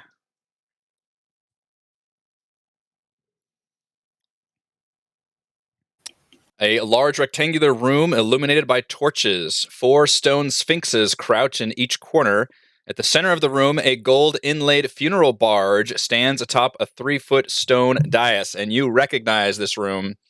I guess it was just Mannix that saw this before, but your owl actually went down and saw this room from above.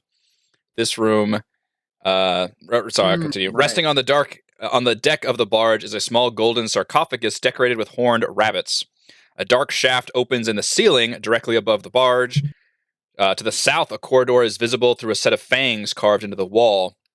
And the skeleton of a dwarf clad in a tattered yellow turban and dusty chainmail sprawls on a tile between the main entrance and the barge. And the biggest thing that catches your eye is that this room is tiled in hieroglyphics that look like this. Boy.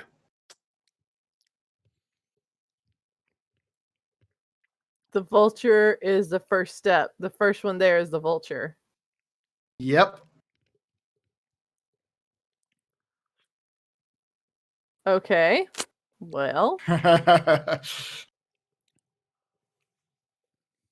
be bigger so I can see it. Oh, shit. All right. PNGs, it looks nice when it's zoomed out. It's like,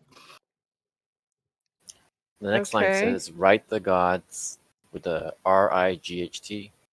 "The walls of history tell all."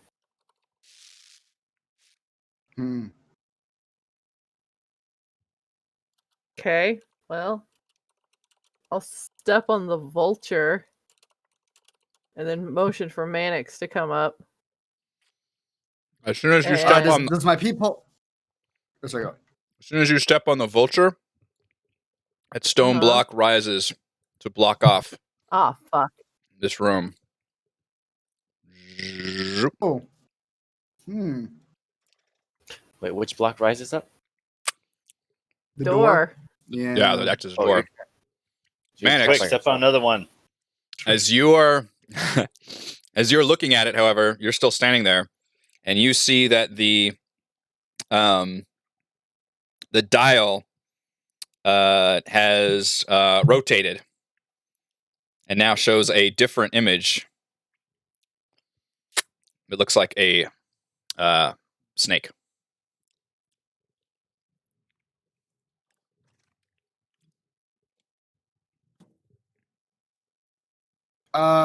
Is the locust button still a button that we could press to lower the door? I mean, it hasn't disappeared. You can see it there, Okay. All right. but it does appear to be handle on like. what's going on. Sorry, it does appear to be kind of that same pressed in state. It doesn't look like it's popped out. Oh. Oh, I'm really Oh. stuck in here. Okay. Mannix will come around the thing and he'll go up to the door and he'll try to yell through it, see if she can hear me. Kales, can you hear me in there? It sounds very Can like. You can tell somebody's talking, but it's very hard to make out. Mannix is yelling loudly, "Snake! Snake! Step on the snake!" And you just hear. Oof. Okay, we gotta. Okay. So the locust button, I can't press it now to lower this block. Correct. Fuck. All right. I'll move to the snake one. Well, Misty, step into the room and let her know. not a bad idea. I don't know how many. Because How you many land of on these the wrong thing. We you don't jump right die. in and you're That's standing on okay. the. I mean, not you, but Theron, your scaredy god is of course terrified of this, but also recognizes like the locusts and the jackal and all it says is, "Oh, this is Aegon's tomb." Oh, the hated rival! It's so chaotic and unpredictable. Dangerous, so dangerous. He's Obolaka's rival. Yes, you sense a Okay. great, maybe not necessarily hatred, but definitely animosity. Okay.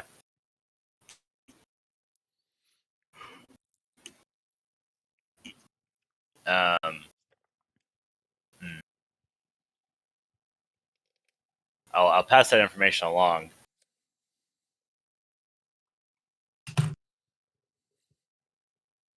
Okay.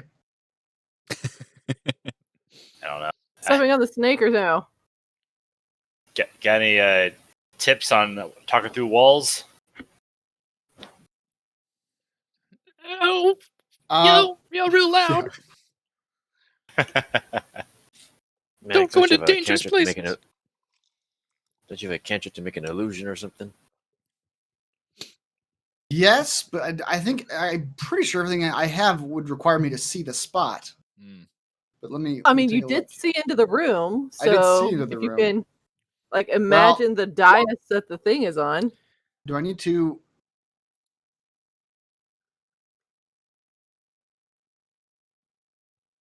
Within range. All right. Message doesn't necessarily say that you have to see them. You can cast a spell through solid objects if you are familiar with the target and know it is beyond the barrier. Although, is there more than 1 foot of stone? There is more than 1 foot of stone. Yeah, this is a solid 5 foot. I will say 2 things, as I mentioned to Celeste, because Celeste, you can see this in your room. There is that shaft that goes up, and you all, at least Mannix, you recall it was a devil statue that looked down into the darkness, but did go to this room from above. And then, Celeste, you can see another opening through. It kind of looks like a similar situation with Moa's tomb, which was the stone skull, except you see fangs in like a tunnel. It's like a mouth-like tunnel area to the south here.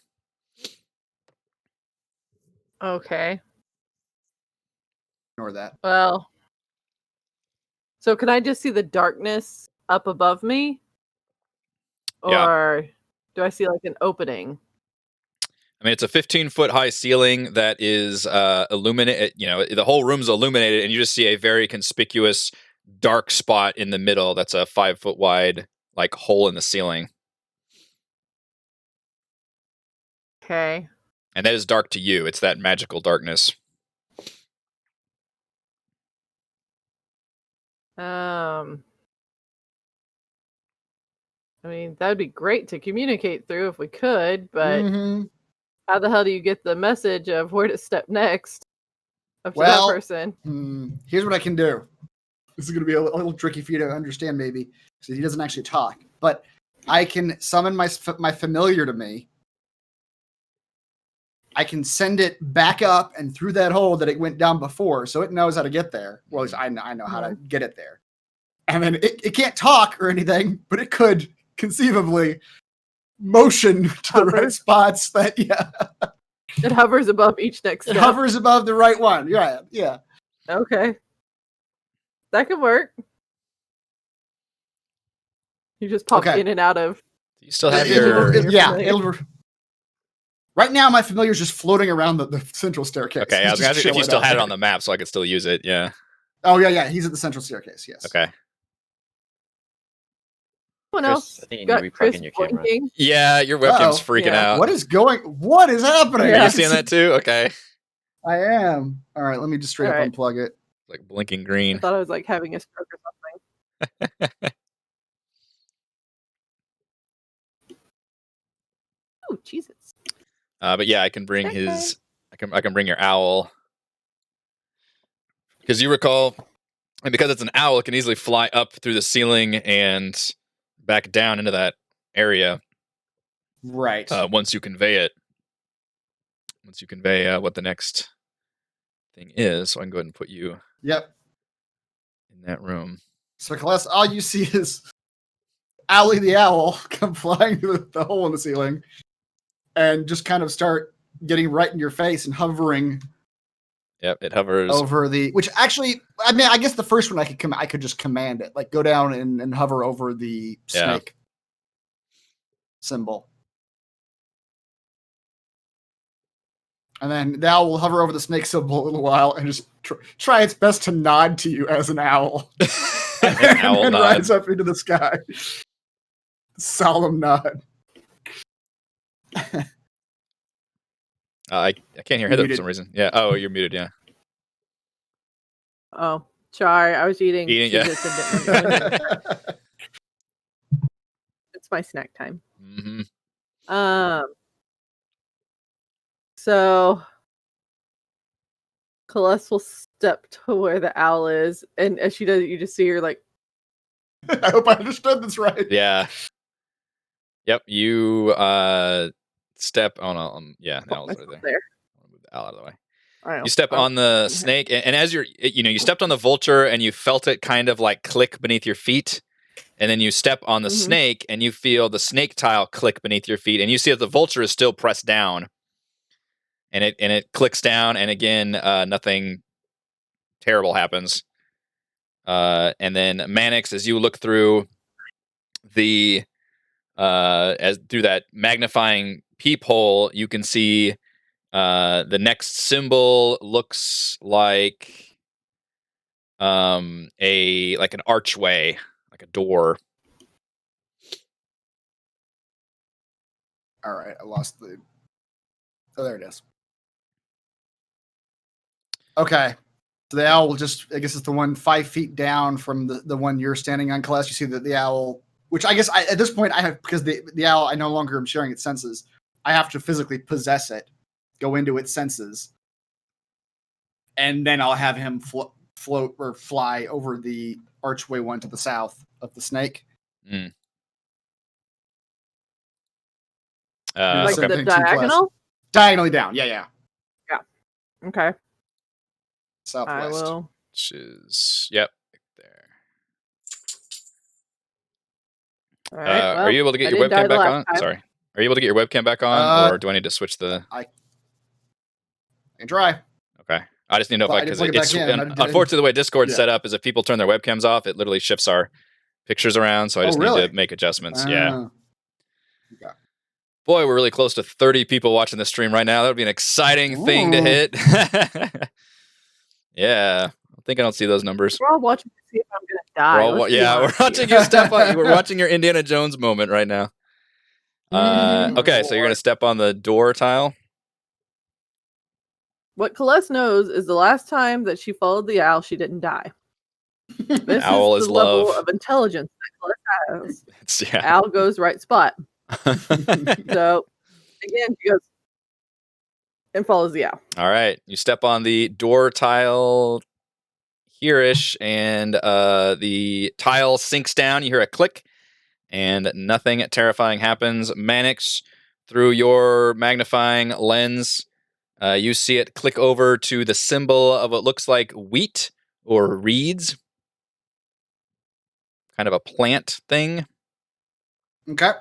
With my owl eyes, I'll look around, and it's also southwest of your current position. So owl will fly over there and instruct you.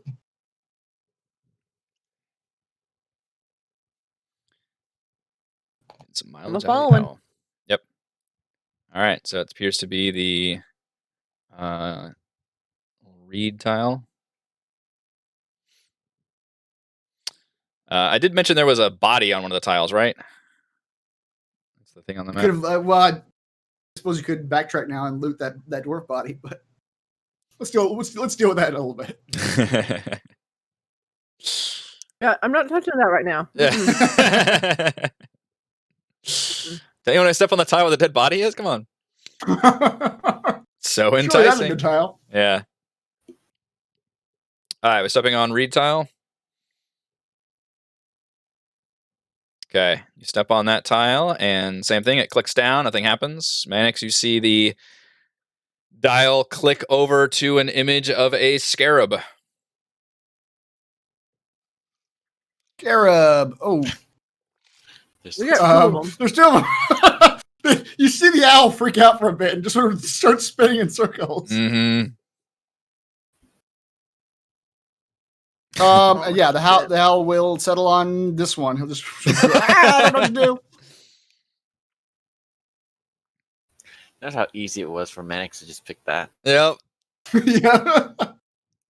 Very George-esque of him to just make a decision. Yep. I'm going back and reading the Legend of the Nine Gods again. Is there any clues here? That's what I'm looking for. Or is this one of those like spot the difference things? Is there like a one slightly different beetle than the other? Yeah. What do you think, Celeste? You see the owl on one of them.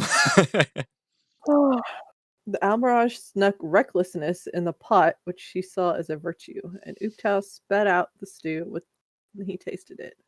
Now, come on. What happened to this? What happened to this? I'm just going to follow the owl because the owl is love. Well, Suddenly- well, that's when she sees two of them and the bird freak out. She's gonna like freak a little bit as well too. Mm-hmm. Yeah, the owl doesn't look quite as certain as it did the last couple. It's pointing So- at one and doing like a this with its wings. It's the meme All right, of so which one is the Thor owl? going. Is it on the top one or the bottom one? Mannix appears to putting it on the top one.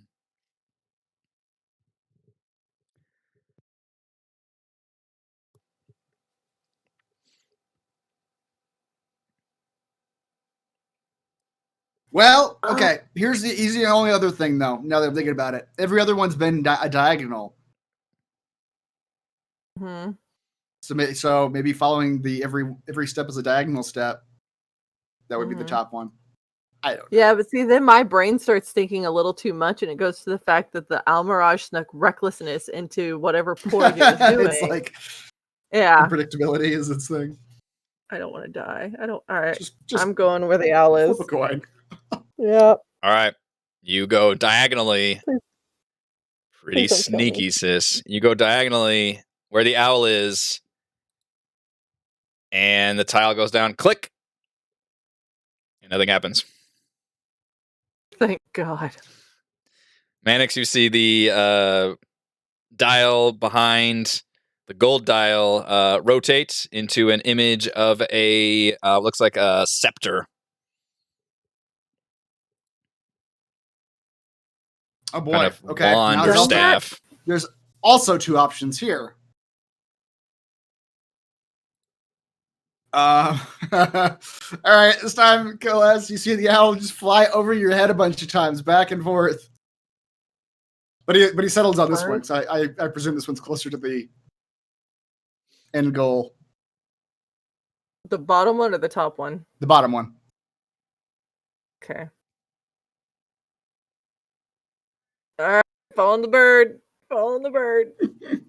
Bird is love. Bird is life. Bird is love. You follow the bird. Bird gives you a nervous thumbs up with its non-thumbs. I don't know what it's.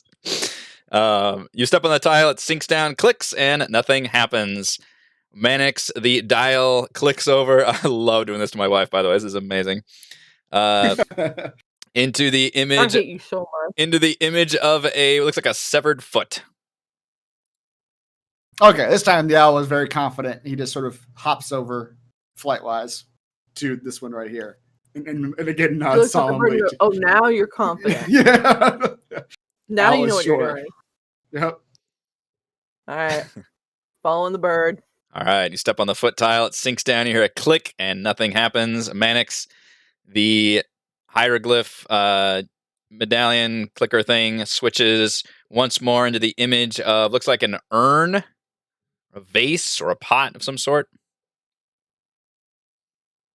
Okay. Owl will once again hop over, leading class strictly to the west.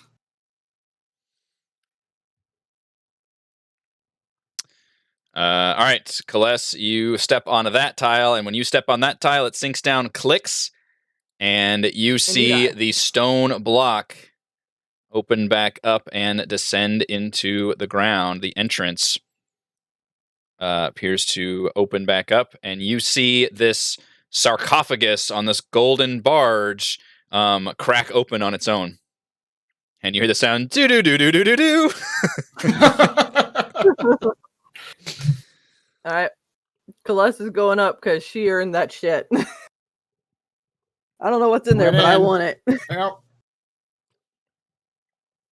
All right. Give the sarcophagus lid a little push. Yep. Inside you see the bones of one of those adorable unicorn bunnies, which just looks like a small skeleton of a bunny, but you do see a horn, and as you look at it, this horn actually looks like a magic wand.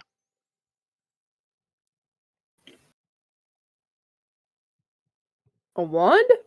Mm-hmm. Okay, I'll pick that shit up. All right. As you reach and touch this wand, streams of light emanate from the tip. And as they swirl around you, they form into a spectral rabbit with a single horn on its brow. And you hear a female voice whispers, "Quick, quick, let me in. We must stop Asarak." And you feel this godly presence begin to come at you. And you hear Wongo's voice going, "No, no, no, no, no, kill it, no." Don't let her in. Kales, you can either make a charisma save or, which we've had happen before, you can choose to fail it on purpose and accept your new Lord and Savior into your body. You're muted. Oh, you're muted, hon. Muted. Yeah, I'm just saying that it's probably better than the creepy ass monkey thing I've got going. You want to kill everything? Yeah. I don't think you've ever used its yeah. ability either, which is that psychic blast. Oh no. And the one time you used the mace, it feared George into a tunnel, which I still really love that moment. I really love that moment. Very good. Oh. We're officially over 30 people watching the stream. Oh boy. That is a Hello, everybody. That is a record for our show. That's a pretty neat milestone for concurrent watchers. Choose to fail. Okay. You hear the voice of Longo go, "No!" And I guess you have to like drop the actual item because, well, you can no longer attune to it, but you could still touch it because you've repelled the god into the item. So you can't use the mace, but I'll still say you can have it on you. Okay. It's been in my backpack this whole time. Anyway. Yeah. So, but you become possessed by the spirit of Aegon. What would you like to know first? What the spirit does or what the item is? Because you do automatically attune to that item. The item. Okay. The item, I have not read up on this either, is a Wand of Wonder. Oh, shit. Oh, shit. I know what this is. Normally requires attunement by a spellcaster, but if you are possessed by Aegon, you can use this wand. Has 7 charges. Oh my God. You can expend an action to use a charge. Choose a target within 120 feet. You can roll a D100. Oh, you're gonna love this. Yeah. This belongs to your other my character. God! This is like a wild magic thing. Holy shit! It's a wild magic wand. Oh my lord! Mm-hmm. You point the wand at something, and then you roll the dice, and something happens. Something happens. Wow, that's fantastic. A cloud of 600 oversized butterflies fills a 30-foot radius centered on the target. Oh my God. The butterflies remain for 10 minutes. This is very yeah. This is some wild magic bullshit. Oh, it is. For the one above it, an animal appears in an unoccupied space nearest the target. The animal isn't under your control and acts as it normally would. Roll a D100 to determine which animal appears.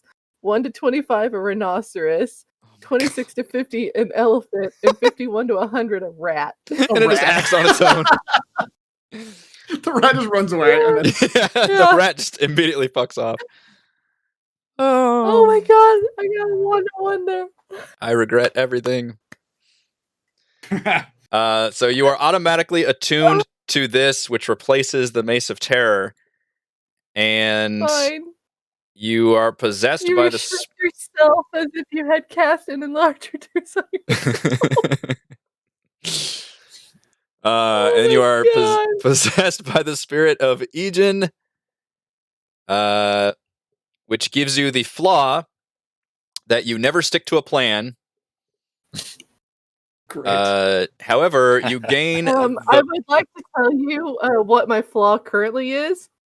My flaw currently says, if there's a plan, I'll forget it. And Are if I you don't forget it, serious? I'll ignore it. So it just amplifies your current flaw, basically. You're even more seat of your pants. Your power. Oh, Good hell. Lord. Your dexterity score becomes 23. All right. Just godly dexterity. Okay. I think so, Sean. It won't let me make it. Oh, there it goes. Oh, shit. All You have right. to do it. Alright. You have to do what I did with the amulet. Yeah, Write down like in your right. lore section, what your Exactly. current- Write down what your original stat was. Yeah. Mm-hmm. I was already at a 20. So it's only going up by 3 points. It's only a I just wrote, slight like- boost. Yeah, it's just a little Yeah. boost. What is the modifier one. now at 23? 6. Good Lord. Need to put it in as like a plus to my dexterity or just change the 20 to a 23? You can change it to 23. Just remember that your original number was a 20. Okay.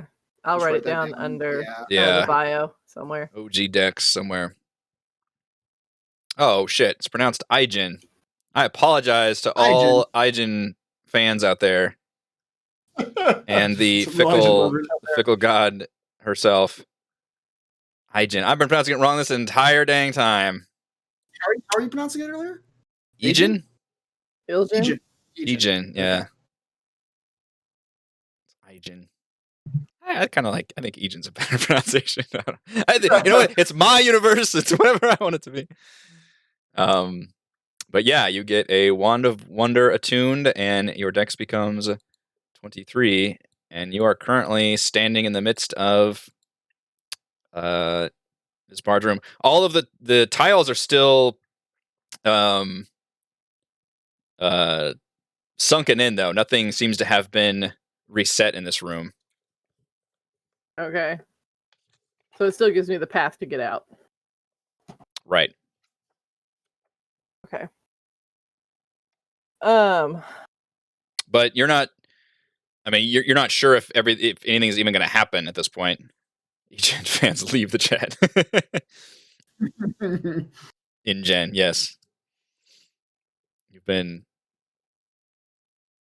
possessed by Ingen, isn't dinosaur that, scientists. Jurassic Park? Yeah. Yep, the ghosts of dinosaur DNA splicers. The little used side plot of Tomb of Annihilation.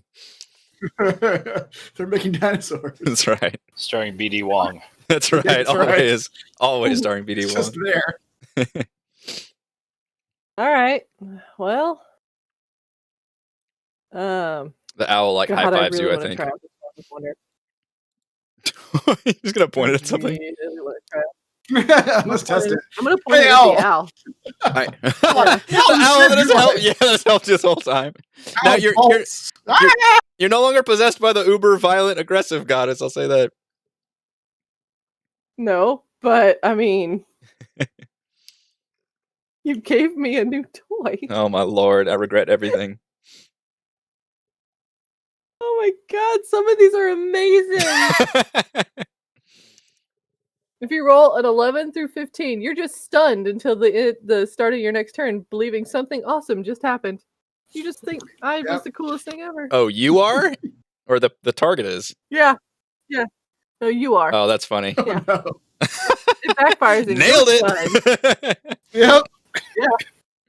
Yep. Oh man, these are great. Aaron, you think you can drag I that really wanna body see onto the the vulture butterflies. tile without setting off the tile it's sitting on? Do I? Yeah, Do you, you think you probably can? need to go through that body. Yeah, there's a body No. with stuff on it. Do you? Yes. Yeah. I can try to fish it out with the staff. Yeah, exactly. Like fishing a body out of a lake.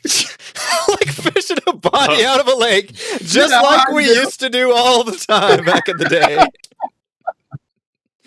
Just Like, wait, go to all 13-year-olds up to fish a dead body. those Stand By Me days of That's right. Halcyon. This is something everybody went through. poking dead bodies down by the I tracks. definitely was poke it a couple times before I bring Yeah. it back.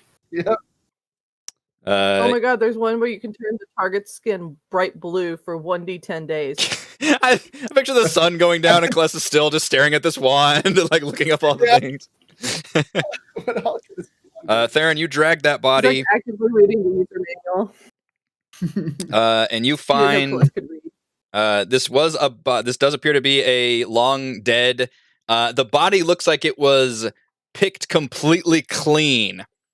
Like it's just bones left behind. You're not sure what exactly happened or what fate befell it in this room because you were able to solve it, but it was a dwarf. Text clues. Probably Lucas. Yeah, which I need to be updating it, but if you can't already tell, this is obviously the rest of the Company of the Yellow Banner that you're finding. Right. I meant to be updating your quest log while this is going on. I just haven't done that yet, but this is the dwarf.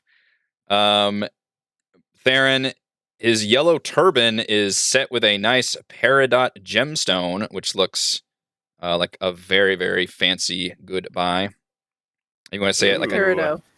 peridot? Did I just fucking You did. just embarrass It's pronounced myself with a paradox. terrible? It's a paradox gemstone. How does a gemstone fit in a turban?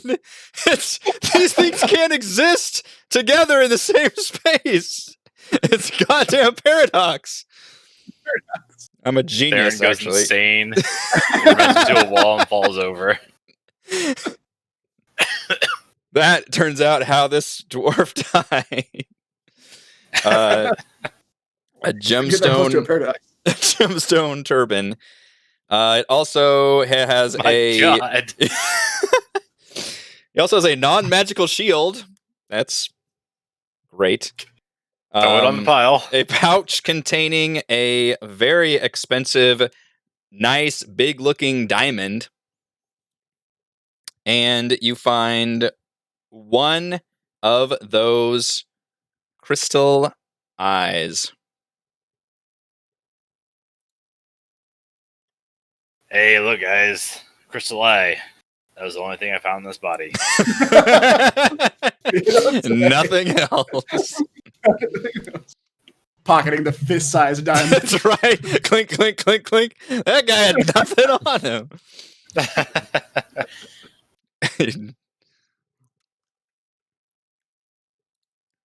You guys are up to 4 eyes by my 4. calculation. Yep. Yeah. 2, George's got one. Theron's got one. Or wait. 5. No, sorry, 4. 5. You're right, 4. You haven't looked in not to spoil things, but you haven't looked in the pack of the body you found. Right. Yeah, I haven't actually looked at that stuff yet. Yep. Which now, while Celeste is looking at her wand before she's made her way back, let's do that now. Yep. Okay. For the hell of it, the sword and a pack full of stuff. Sword in a pack full of stuff. Yep. So the pack full of stuff contains a Dungeoneer's pack and everything that's fucking included in that. I'll let you Ooh. look up that. Pittance. Probably Yeah, pittance, 4 pittance. A money pouch containing 8 gold pieces. This Eh, is fucking great. Yeah. An ivory back scratcher shaped like a dinosaur claw. Ooh. Looks like it could be worth a decent amount of money. And scratch your back at the same time as if you were being gently rubbed by a goddamn Deinonychus. You also find a holy symbol of Bahamut, which also looks like it could be worth money. Or could be a religious symbol to people who worship Bahamut, I suppose. And for these items, by the way, write down TOA 148, so I can look up their monetary value. even and for you the undisclosed diamond. And undisclosed diamond is page TOA 151. Thank you for reminding me. And then you also find a red crystal eyeball. Okay. So now you're up to 5 crystal eyes. One of these is an object of the DM's choice disappears into the ethereal plane. Great. My love.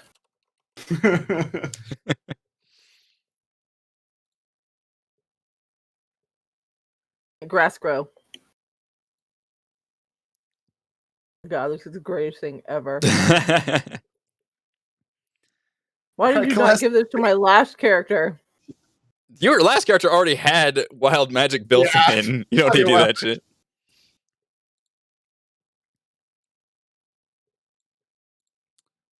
Otherwise, that is all you see. What about the sword? Oh, sorry, the sword. It is a let's say it's a +1. Let's say it's a rapier. Because I think the DM is realizing that Gillian does not have any magic weapons.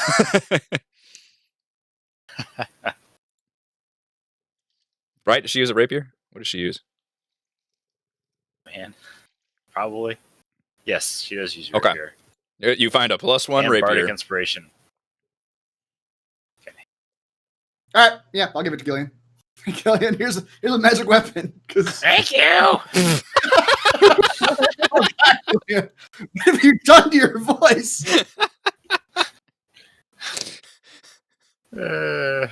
Gillian's got into the Triton Sea Hag portion of their life cycle.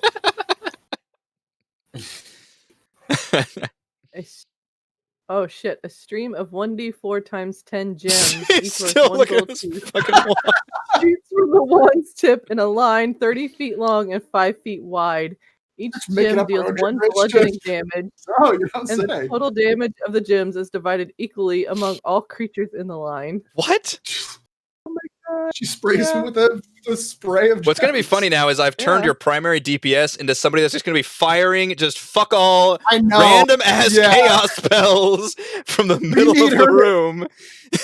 She's who we rely on to kill things. You rely on and her to do suddenly- most of the stabbing. And butterflies. You've done that and Or transformed the main tank into a backline fighter. That's Right, exactly. Totally destroyed our composition. I could grow Take grass all in a 60-foot radius. And if there's grass already there, it grows to 10 times its normal size. I like that we're role playing this because Kaless has low intelligence, so she would be completely fascinated by this object that of magic power that does It's all just- kinds yeah. of crazy shit. Her mind is it's that galaxy brain like meme, and her mind is expanding.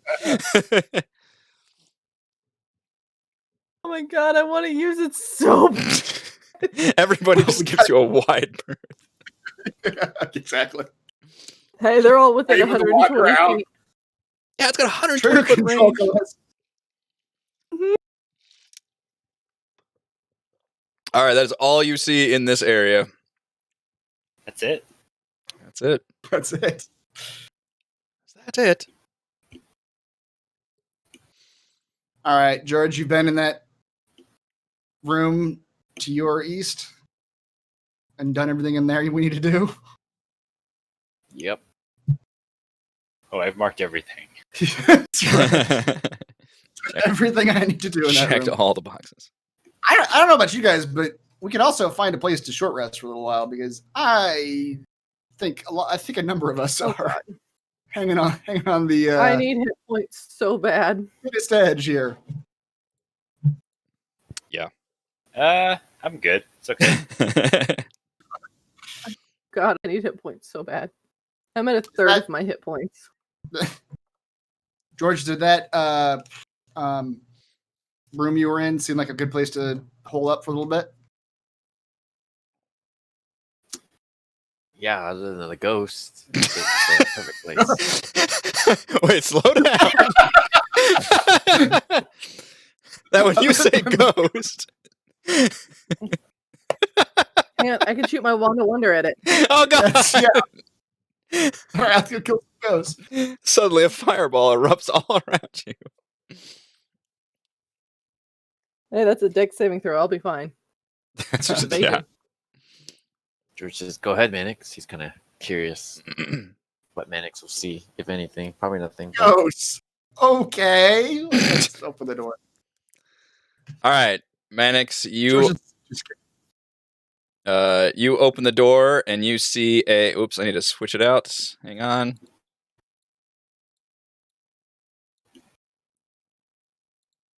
Mannix, you open the door and you see a figure with its back to you that looks exactly like you. George is going to feel really upset about this. Opening the door in front of it. However, you do not see any liquid in the font. Is this the ghost you're talking about, George? And it's detecting, obviously, radiating magic.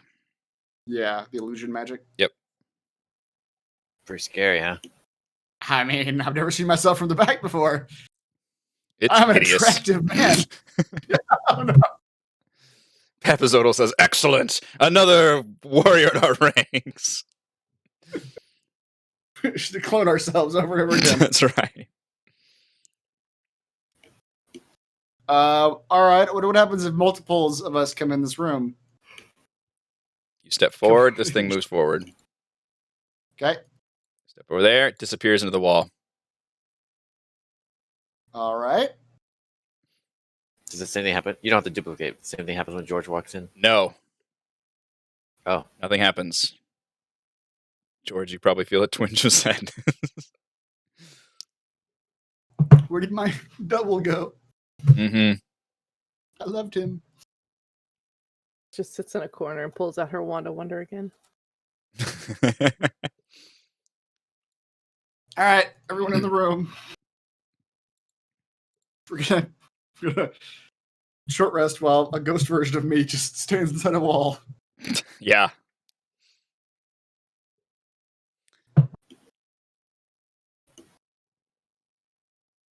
How long does that frog last? Good question. 8 years. Right. It's 8 hours. smoking 8 goddamn miserable years.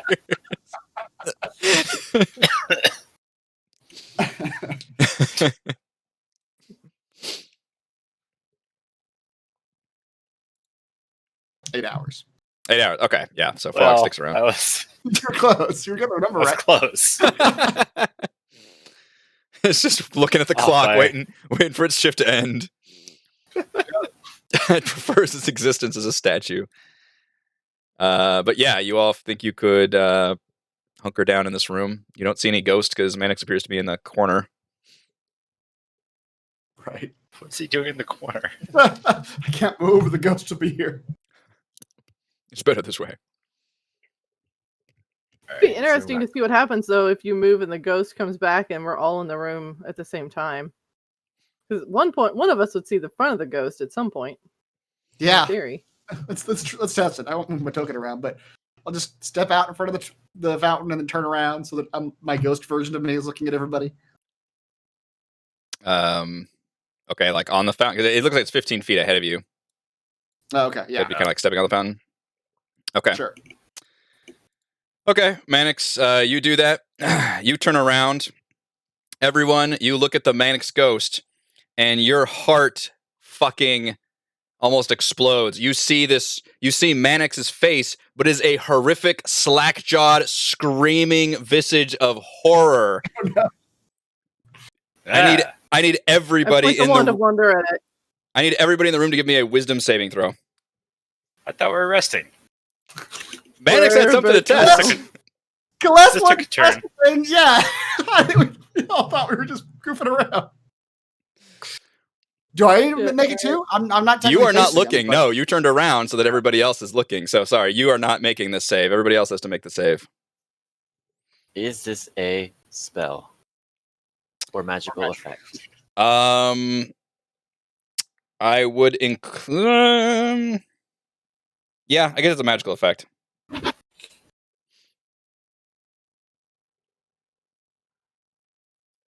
Look at these saves. Thank goodness. Mhm. You guys are rocking these saves.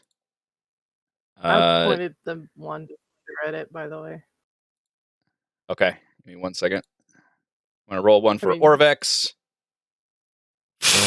Man, you guys are all just like, look, we've seen some shit in here, and you don't scare. This is the most horrifying, like, screaming face you've seen. Mannix looked like he's just been his body mangled, his like undead form, and you're all just like shrugging. They've seen mangled, destroyed Mannix. Yeah. We all just take out cigarettes in our flask. And just Even the frog! Even the fucking frog! Frog smiles. The frog enjoys seeing this. Yeah. Frog's like, yes, he's in so much pain right now. All right. Well, none of you know what happens, but you all just stare back at this thing. Aww. I can't even believe these saves. Incredible. Freaking incredible. Yep. So you just stare right back at this horrifying visage of Mannix, and Mannix, you're just back to it. You're like, what? What is it? What's going on? You just see all of us make like a disgusted face, and we're like, get in the corner. Get in the corner. Oh, not cool? We thought it would be cool. Get in the corner. All right. I threateningly point my wand of wonder at Mannix. Get in the corner.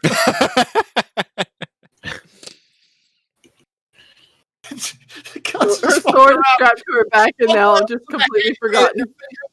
I can pull it any time, motherfuckers. That's right. Trust me. I got a wand.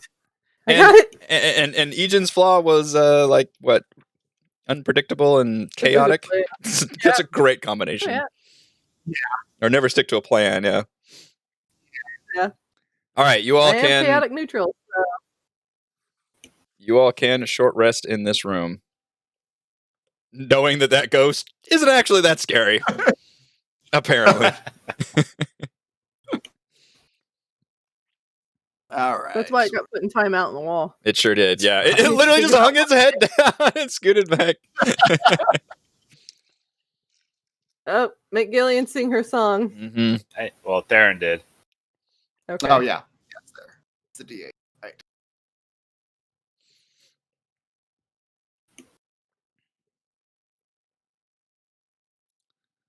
Short resting.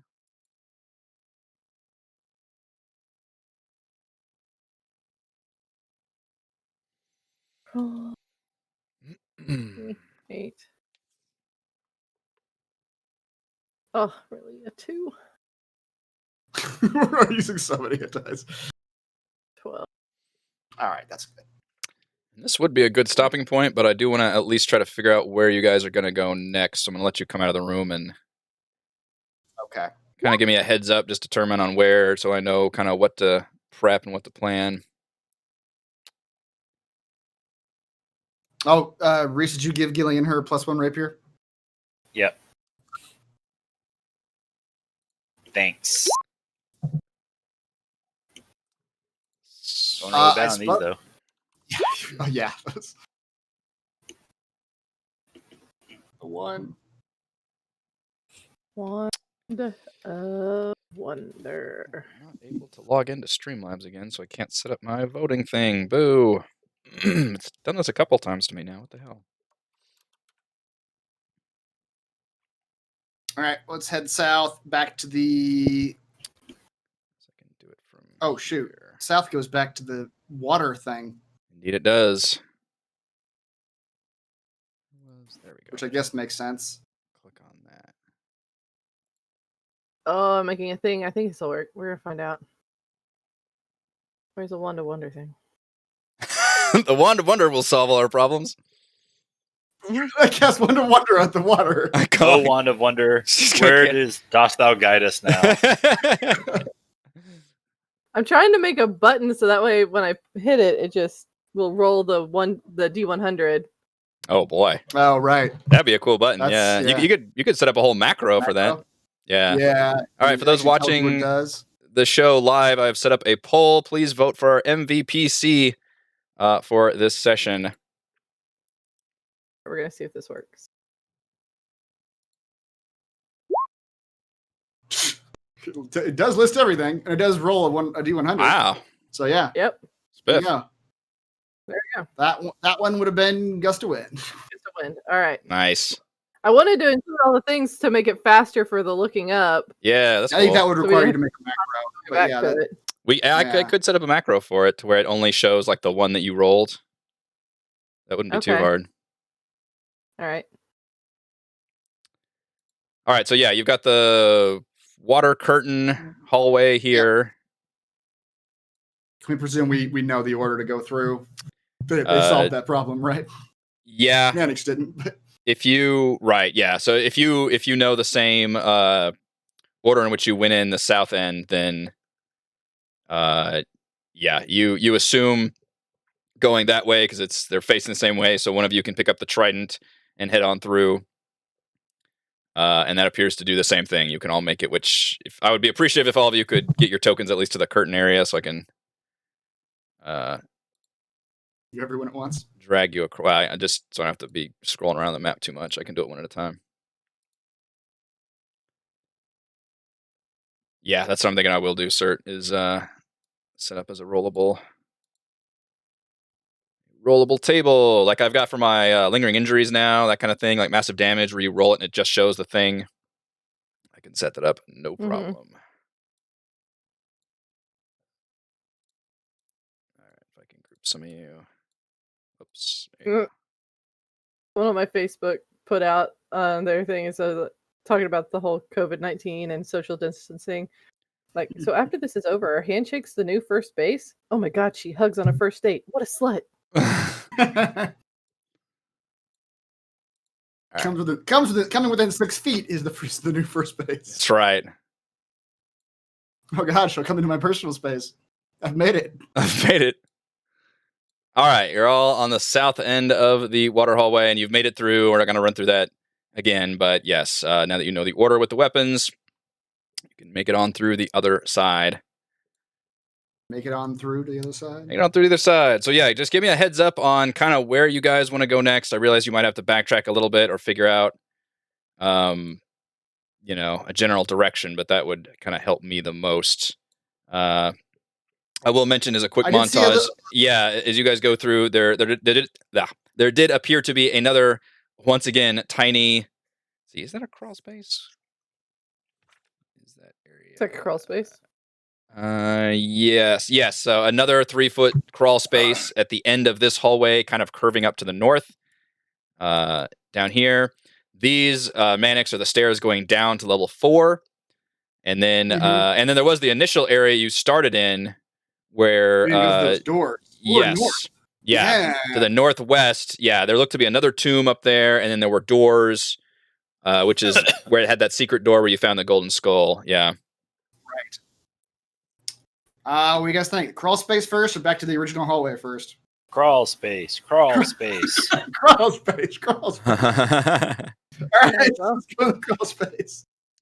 Going towards the crawl space. All right, thank you. That does help me a lot. Because the last time we went to a crawl space, it didn't. We're all about the crawl spaces. Yeah, that goes really well. Kales, you are definitely the MVP of this session.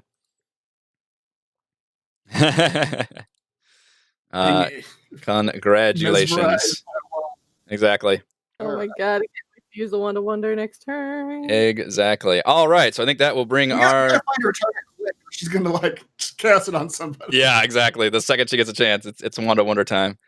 All right, so thank you all for joining us. Thank you to Chris, Heather, Raymond, and Reese for playing. You can go to roguewatson.com for recaps. Patreon.com/roguewatson if you would like to support the channel. We're live streaming our D&D adventures every week, and we'll see you all next time.